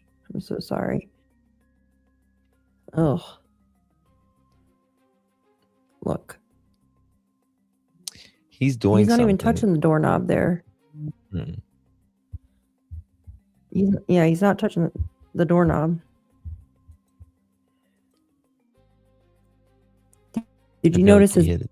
bite light comes on here too when he bends down? And then you can see those little lights in the background. Mm-hmm. He knows how to move that bite light too really well in his mouth. Left hand was turning the doorknob? Well, no, it's not on the doorknob. Watch, it's on something No, else. He's trying to turn it's like something his else. fingers. Yeah. No. Let me make this as big as I can make it. Watch this. See, he almost touches it like with the back of his fingers.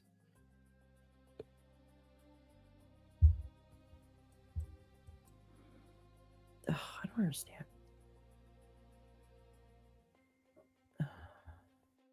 Yeah.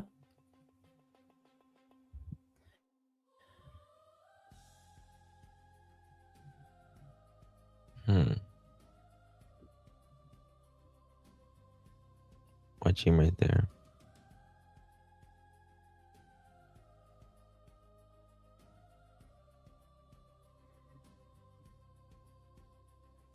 Mm-hmm. Yeah, I'm not sure about the whole lock thingy. About I think there is some you can lock both ways, but oops, what did I do? I don't think this is one of them. Just my opinion on that.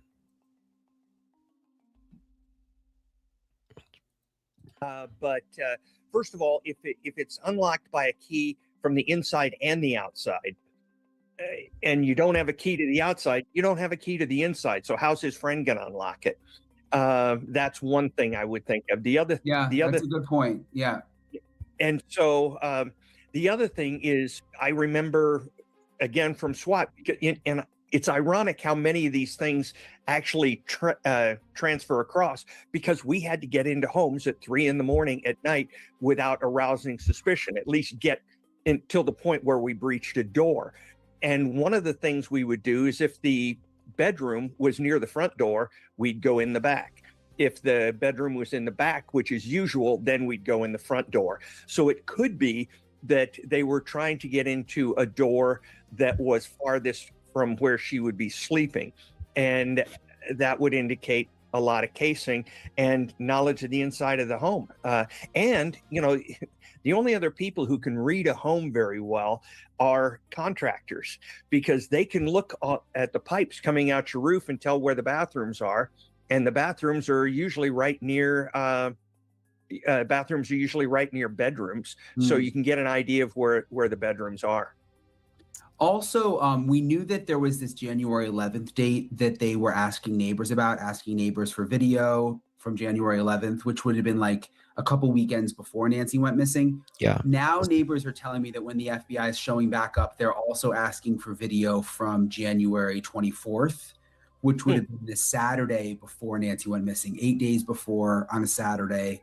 And one neighbor was telling me that they actually went through her cameras with her, like an agent did, to help, and was helping her and kind of, but like they were that, you know, focused on that date. Like they wanted to look through it with her, and hers just showed wildlife.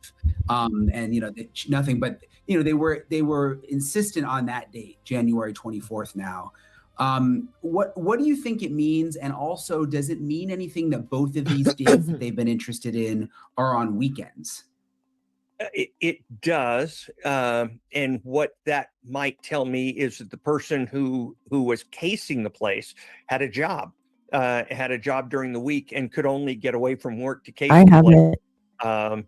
and be able to get enough sleep to get back to work in the morning on weekends. So it could be somebody, you're looking for somebody who has a Monday through Friday job. That's just a theory, but you know, enough theories come together and you have a working fact. And so that, you know, that would be one thing.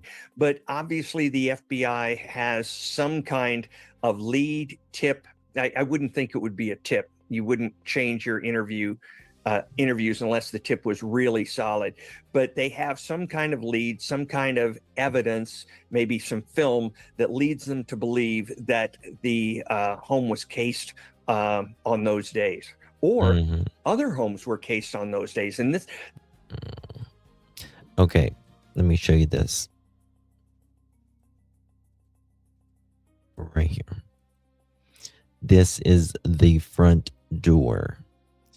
The camera was right here, right above where this deadbolt is. You can see the deadbolt, right? Let me find that. But he had his hand right next to that. It's weird. Let me show you So this. what was he doing with his hand? I mean, because he had his hand even with the door. I'll do a side by side. Okay. Was he ringing the doorbell? Or flagging somebody inside? Or unless the doorbell sits lower. He's trying to mess with this doorbell at this time. Yeah. Take it off, yeah.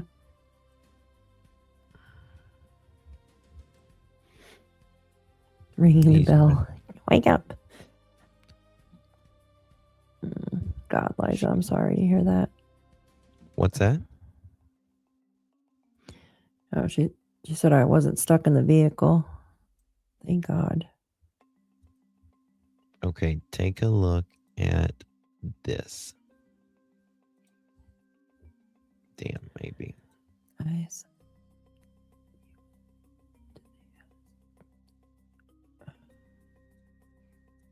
All right. So.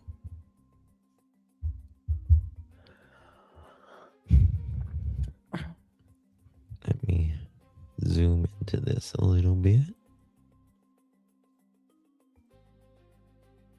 So watch this.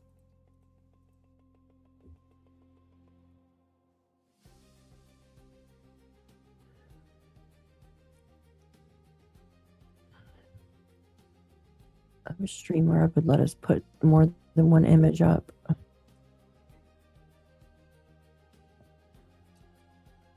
What is that white thing right there?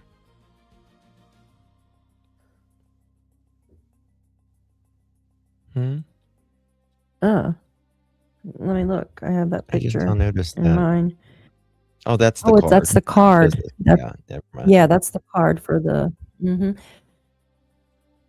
gonna make it bigger for you, but let's see if I can lighten this up a little bit and make it bigger. So we got a picture of the camera hanging there too, right? So the doorbell camera is like rectangular, hangs down. So yeah, he was trying to twist it off the bracket, it looks like. Okay, so watch this. Let me take. Perfect. All right. So if you look at the door, right? It's a solid door. It is a solid door. It's got bars and stuff. But you can see this doorknob where there's a key. You can do a key there. And then there's a deadbolt, and that's another key. down here is the doorknob, and then that's it'll pop back up in a second. Right there, so you can see the deadbolt and the doorknob. Right here is where the camera went, right? And then there's that looks like a chime, like an older one. You know, you probably didn't even use this one anymore because you had this. But he's definitely trying to fiddle with this. Gotta be. So I don't, people's like, you can lock it, like you would have to have a key from the inside. I don't think this is one. I think it's just got a deadbolt in the inside and a regular lock on the inside, in my opinion. If you zoomed in, there's a leaf on the top of the camera mount.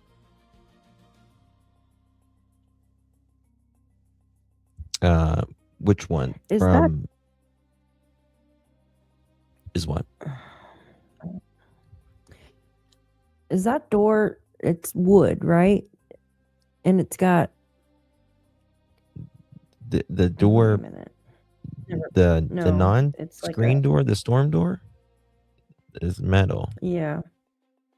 But Yeah, metal. you can't really see the other door, what it is. Yeah, If it's you metal can't. or if it's wood or normal door. In But mine, you it can looks see like around she it. had. Yeah, you could see around it. It looks like she had curtains in that little window too, but it's hard to make out. No, she doesn't have curtains here. These And the are one I've got at the top of that picture, it looks like there's a little curtain, but it looks like they were there's pulled to a the lamp side. here. There's a lamp here. Mm-hmm. It's like a table here or Yeah, something the like that. one I got, you can see an Amazon package in the reflection. Here, I'll send it to you. And it looks like there was curtains or something in the little windows. The brackets are really, Oh. really hard to take off, Ginger, because they're made to stick on there without, because you recharge the camera. So they're really meant to stay once they're on there. Mm-hmm. Did anyone notice if any person of question had a pinky ring when seen interviewed? Yes, Lisa. There is one person that had a pinky ring on, but in my opinion, I think they really need to be looking for tattoos. Tattoo. We spotted that in the beginning. Oh yes, that was quite something. I remember that. Why are we not talking about the card, that adult abuse card? Because that was the day after Nancy went missing. Or wasn't it? When was the adult card? Was it? It was there when JLR got there, so it was. I want to say it was like I didn't get there until a few days after. Yeah, there like 7 days after. Yeah, so I think it was there on the second day. I could be wrong though. I'm pretty sure they said 2 days. Okay, thank you. Yeah, that's what I thought. That's the other thing. He's got a typewriter. You have to think He's about. got some. Yeah, 2 words. Nancy may right not there. have been, depending on what this crime turns out to be, she may not have been the primary victim. She could have been plan B. So it could be that people were going to different houses. And I would assume that the FBI is looking at residents who are similar to Nancy, single elderly woman living at home. Yeah, and there's a lot of older people around there. Is it a bad sign though that they keep visiting the same neighbors? The FBI. I mean, should that lead us to believe that they're What's that? Thank you, Kelly. Yeah, that's what were you calling it, Justin? Like the little old, the little white thing. That was like the old Bracket? doorbell or chime. Yeah. Yeah, Yeah, like a it's chime. yeah. Yeah. Thank you, Kelly. I appreciate you. Yeah, that's a chime. Mhm. She had the battery operated ring cam, yes, which is supposed to be easy for criminals to pop out. He knows Mhm. what he's doing. I think he had a job from the ringleader. I agree. If he was trying to take the cam off, then we would have seen vibrations. Well, Lucko, that's very. We don't have all the footage though. And when this person was there in the beginning, when they didn't have their backpack, they messed with the Ring doorbell camera because it's at a different angle now versus what it was the first time they were there. Which it's at a totally different angle. not making much progress? I don't think so. I mean, it doesn't sound like wildly, doesn't sound like progress so strong it's hard to keep track of. Hopefully they're making some progress, and that's just going to be your litmus test for if we're doing anything right. You have to make some progress somewhere. But I liken it to doing a jigsaw puzzle, and you say, oh, I've got a piece here that shows the corner of a building, so now I'm looking for other pieces with a corner of the building. And so you give up for a while and you put that piece down and you go, you know what, I'm going to look for corners of the building again. And so you try to start looking at other pieces of evidence. The other thing you do is you change your investigative team sometimes, investigative styles, and other people have different investigative philosophies. I will investigate different than even my closest FBI friend. They have a different way of doing it. And so some people may come in and just do it differently. Yeah, I guess just a fresh set of eyes kind of thing. Yeah, exactly. I had reported a couple weeks ago that they were using polygraphs to clear people in the case. And the sheriff was quick to come out and say, oh, that's not true. People just saw polygraphs at our building because there was they were doing like new hires that I had a woman that I was speaking to in the beginning within the first week. And I told you guys that there was that the family had done a polygraph within the first week. Members of the family. And of course, Sheriff Nano said no, just like they told Brian. No. Well, they took a polygraph. They took a polygraph. I want to see what he says here, though. that day, but that actually wasn't my like that wasn't my source that it was even coming from the sheriff's office. It was actually the FBI doing the polygraphs. And it's interesting. I noticed Megyn Kelly reported yesterday that that Nancy's family members were specifically cleared because they all passed polygraphs. I didn't have that part of the reporting. I just knew that they were clearing people in general with polygraphs. They didn't. My person didn't say anything about anybody being cleared or anything. They were just doing polygraphs. Now, someone on Megyn's channel today, they did say that Annie's family was cleared with polygraphs. Again, that is just reporting. However, Sheriff Doofy did say that he did say that the family was cleared. I just want to put that out there. Whether you think that or not, that's but she's reporting that it's actually the family members. Did you ever do polygraphs? Like was that something that was part of your investigations in the FBI? this is very Oh yeah, interesting. and the polygraph itself is usually only the actual test itself is, I would say, less than half of its value. It is the realization of the person who you want to polygraph that we will likely be able to tell if they're lying or not. And so that causes them at that point, especially if you come up to a family member and you used to broach it like this, you'd say, listen, my job is to catch the person who has your mother or may have harmed your mother. And the problem is, statistically, it's usually a family member. So help me eliminate you so I can get to the real work. Help me get through this as fast as possible, because it's just slowing down finding the real person who did it. Then you get 3 polygraphs in there, and you talk to them before and after the polygraph. And those interviews before and after are as important or.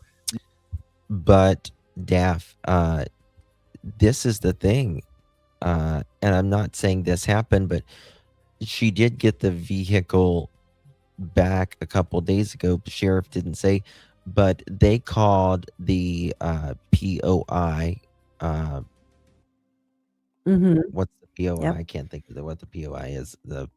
I always want to say point of interest, but it's the someone will help me in chat. They called the POI, and the POI, what's the POI? Help me in chat, guys. They didn't Person even of know. interest. No, Point of interest.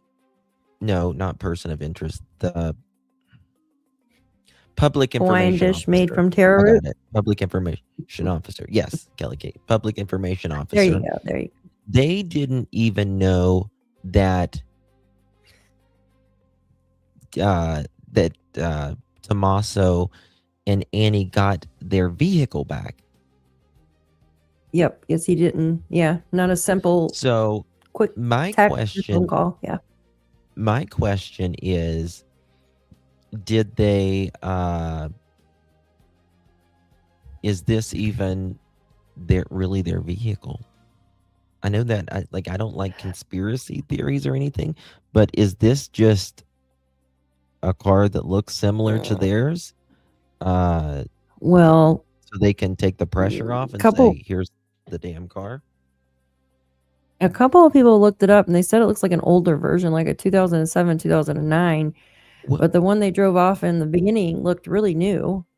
How the hell does the public information officer not know that they got their damn car back when they are the ones that give out the information? I'm asking a question. Exactly. hmm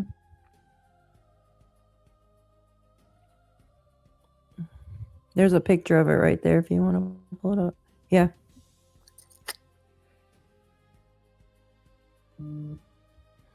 Yeah. That looks more narrow. So, it looks like a Fiat kind of, but there is a cleaner picture of it too. Hold on. Let's see.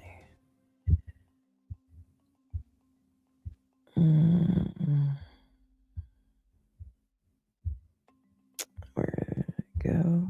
Right there. I got a cleaner picture here too, if you want to, which is a different side view of it. Here, pull this one up. This is a different side view. I just sent you. Oh, you sent it to me. Okay. I just texted to you. And that's the opposite side. It does look like an older version. 307. Oh yeah, I got it. Okay. Okay. Here, you know what? Let's just do this. I got it. Okay. Oh no, I was trying to see something real quick.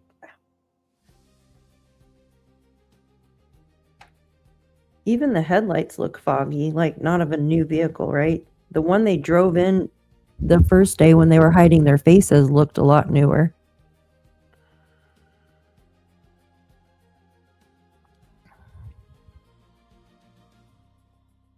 Yeah.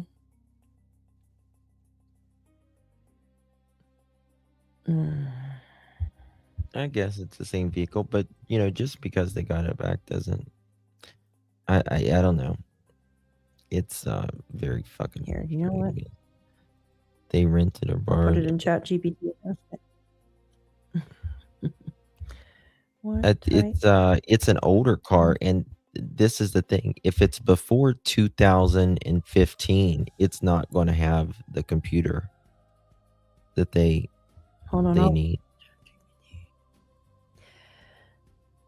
It says it's a Honda CRV.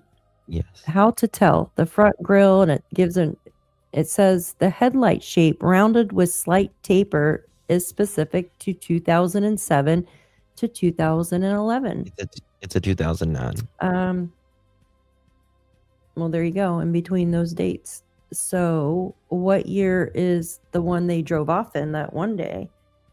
Does anybody have a clear picture of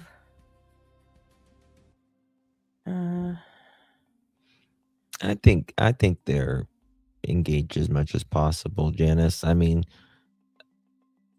I don't know. Let's see here. It's hard to get a. Here we go. Yeah, it's the same car. It's the same car because here's the one from before. The same headlights. Yeah. Well, Yeah. it was supposedly in a Repair too, yeah. like forensics from allegedly they took the whole damn thing apart, like, Mm-hmm. which is weird, if you ask me. I had it for that long.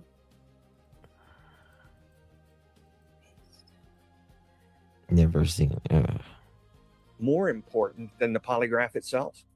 What do you mean by that? Like the interview, why were the interviews after more important? A person who believes that they might not pass a polygraph is going to behave differently than somebody who has nothing to do with Not it. always. Person who has not. That is not always. That is not always. Nope. Nope. Chris Watts said he would take one. I mean, some people will just say, yeah, because they don't want to feel pressure of the no. So they will just go ahead and take the polygraph and be damned. Mhm. It is. But a lot of people he is right. He's not wrong. But some people will absolutely just say, well, absolutely. It's a bluff. Nothing to do with a crime, might be slightly, nervous about taking a polygraph, but you set them at ease and you do all this, A person who is afraid of being caught is going to show all sorts of psychological and even physical tells. You might see them sweating. You true. might see them, their knees bouncing or something like this. And then in the pre-interview, you're going to go over all the questions you're going to ask. And I don't want to give away techniques or something, but you can go in and say, is there anything about this that makes you nervous? Because I see you there's some stress here. How can I make you feel better? What question bothers you? So maybe you and I can change the question so that you're not worried about it. And you can delve pretty quickly into why they're nervous. And frequently that will tell you things that are important. And you can use the opportunity to say, now listen, if I was testing the person here who was afraid they might get caught on this, I would want them to know that they have options, that they could make deals, they can do this. This isn't, polygraph or die. This is, let's get through this. And those are as valuable sometimes. In fact, most of the time in a criminal case, I think those are more valuable than the actual results, because the actual results are not admissible in court. The interview before and after are. If That's a good has point. anyone ever failed? That's a very good point.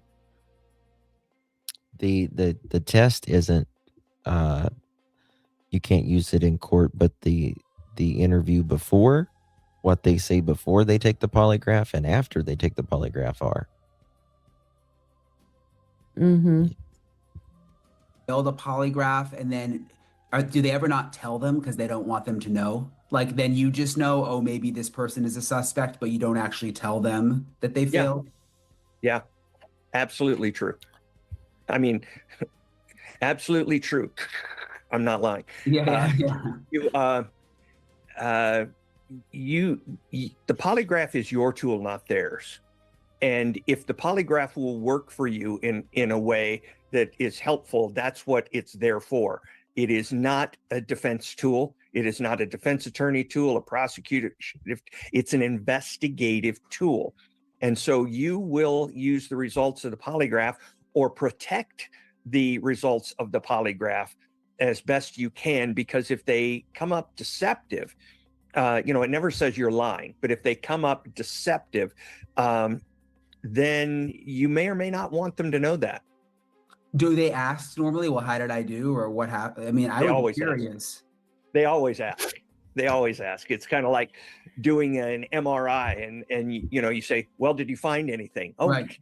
We got to read it. I'm not the guy who reads it, this kind of stuff. Daniel And Martel. so that's, the correct answer and a true answer. You have to read it. You have to analyze it. It doesn't just have these things where if you cross a line and it turns red and you're lying. That's cartoons. But if you, you do have to read it. I think, though, during the polygraph, you got an idea. Okay. So yeah, the fact that there's now this reporting that the family passed polygraphs, that's for you a pretty good sign. I mean, that is that reason. I mean, the sheriff came out and said the family's cleared officially, period. That would probably weigh. I'm sure that weighed into that decision. If the sheriff says it, I'm not confident just because he said it. Me either. I would have to have some kind of validation, because the sheriff has said things that I don't believe to be accurate. So that doesn't. Well, I am so glad he said that. I really am. I'm so glad he just said that. Thank you, sir. Help me. The sheriff also would know that you never say somebody passed or failed a polygraph. It is not a pass fail. It is a continuum between deception and non-deception, essentially, and it can go all over the place during the time. And so what you say is it's either testing, and the word may not even be deceptive, but it's in the category. They're either deceptive or inconclusive, something like that. And if somebody says if somebody tests as inconclusive, you can't say that they failed it. Mm-hmm. You can't say that we think now that they're a suspect. But one thing I wouldn't believe for sure is that they are cleared. How does it work? I don't know what their tests were. How does it work? I mean, they obviously come in when you're the agent. Is it an FBI agent asking the questions? It's 3 tests, no more than 5 tests of the same questions. But it's a trained polygrapher, and I was not a trained polygrapher. I was trained to work with the polygraphers, and they set it up. They read it. They have much more knowledge than the average investigation, and they are very good interrogators. That is part of their training. So you wouldn't ask the questions as the agent? Would you just sit there, or?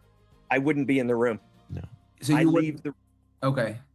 I would talk to the agent who was giving the polygraph, and he and I or she and I would meet and probably discuss these things for an hour. Go through the questions and say, this is what I want. What are you aiming at here? What are you suspecting? And we would we would give that person, him or her, an idea of what we were looking for as a result of this investigation, what our main questions were, what are secondary, and let him go from there. It's kind of like, you know, I was an FBI pilot for a while. Not all agents are pilots, and you don't want agents who are not pilots in the cockpit because they know more about that part of it. And the same way with polygraphers. I wasn't a trained polygrapher, so I shouldn't get involved with that. But with the process, or I'm sorry, with the actual administration of it. But the agents are involved heavily with the process. And do they just call you after and say, okay, we just wrapped up, and they, you know, were honest or weren't honest? They will come out sometimes mid post interview to get a cup of coffee or something and say, let's talk, because I think, you know, this person's, you know, not all where you would like them to be. Interesting. And so it's, you know, it's a very, That's very it is interesting. so subjective. It is not an objective test. And again, it is only an investigative tool. But it can be an investigative tool that is useful in eliciting truth from somebody even after the test. With any of the cases you worked, did anyone take the test and not and seem truthful, but later end up being a suspect, being someone responsible? Yes. Really? Yeah. I had somebody who, because I believe They're only technically, I think, about 65-70% right. believe they were a psychopath. They didn't have the same Physiology. physical responses to stress, lying, or even harm to other people. They just didn't stress them out that much. It didn't, you know, it didn't, like a guitar string, it didn't vibrate with them, you know. Yeah, they don't feel the same. They don't. I mean, they do not feel the same. Mm-mm. You know what I mean? It's crazy. They're not admissible in court. No. Yeah. And the question I had before with did anybody in the family have a heart condition? Because it does run in the family, right? Heart conditions do. So does anybody have a heart condition? They couldn't take the test? I don't know. Makes I me don't know, think but of I'm Jamie. glad he said that about But Sheriff Nanos, because he said if Sheriff Nanos was saying it, then that wasn't good enough for him. And if the FBI says it, I believe it. If the FBI says it, I will believe it. But Oh, yeah. if it's Nanos, no bueno.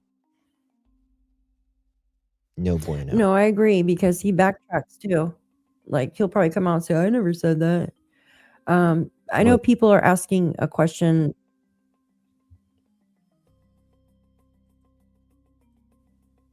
Go ahead. Sorry. I know sorry, there's a slight delay at the end. I don't know why. I know that people are asking a question about the garage door. So I know it was said that Tommaso had cleared it before, and then they got it on the timer when she went in for the 2 minutes. So that's both, because like when they gave their statement or whatever from the night before, and then they got it on when she opened it on her phone. Well, we don't know. Like the night before, we know that there is a digital log footprint. Yeah, like a Yeah. digital footprint of that 2 minutes. But the next day, when Tommaso and the family shows up, we don't know if they open the garage door or the front door. Oh, look, let me show this, and then I'm gonna go. Let me just show this. Okay. I played this morning. Let me find it. Okay. I posted this morning. This is the dispatch. Oh no, this is the wrong dispatch.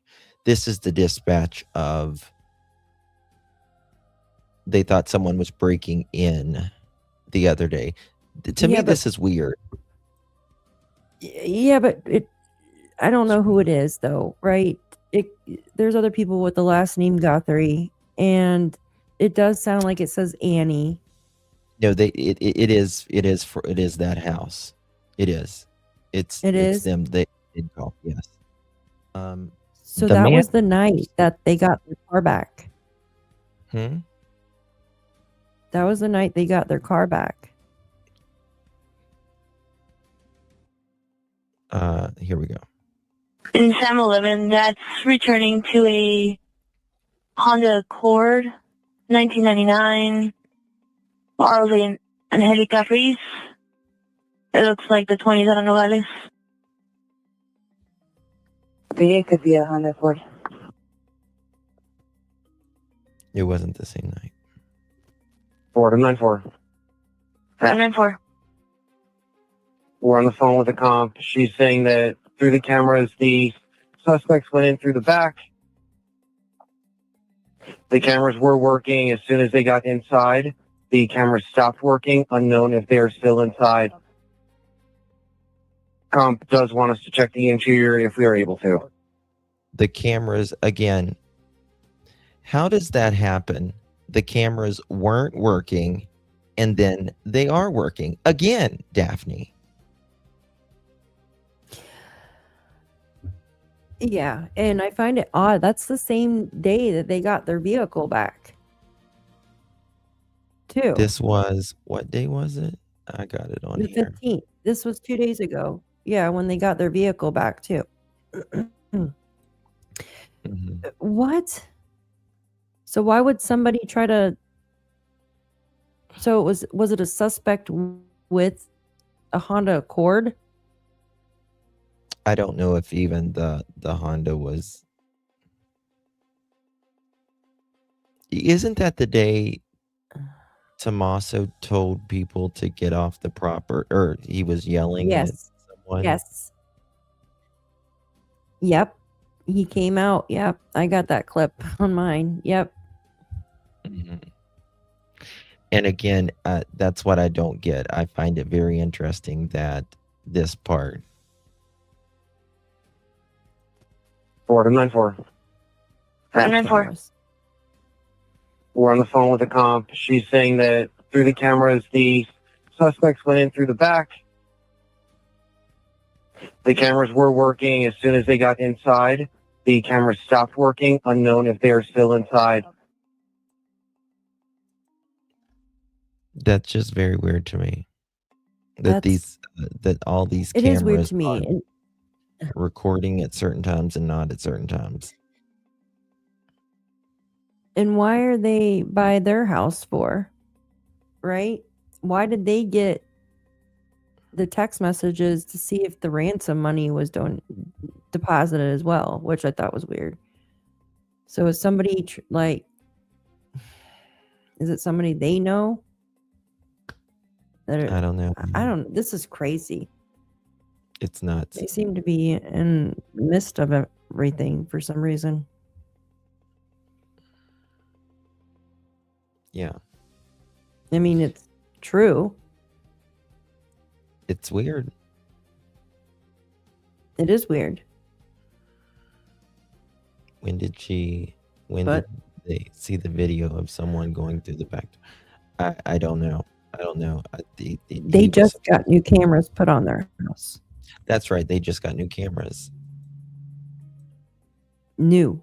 Like literally within the past month. Got cameras put on the same time Nancy's got put on her house. They got new cameras put on. So somebody hacked their brand new cameras from Spectrum or Comcast or whatever it's called.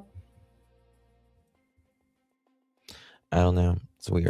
That's quite a phenomenon. Maybe it's somebody that works for Comcast. I know that the sheriff says that the family is cleared, but I agree with this former FBI officer. I can't, knowing that this sheriff, everything we went through this evening about this sheriff and what we've experienced in the last 45 days. I don't believe him. I just can't buy it. I can't buy. Nope, I Again, I can't don't. stand behind him. I'm not saying that anyone is a suspect, but I don't see how anyone is cleared yet. Yeah, same. I don't stand by that sheriff whatsoever, and I'm not afraid to say so. I don't trust him. I feel like he pushes stuff under the rug. He lets his ego get in the way. And I feel like he's botched this entire investigation and most likely botched a bunch of other ones that we don't know about. Yeah, I agree. All right, my dear. Thank you, Daff. Thank you, mods. Thank you, chat from both chats. Really, really do appreciate you guys. We've been here nearly Yes. 4 hours. My back hurts.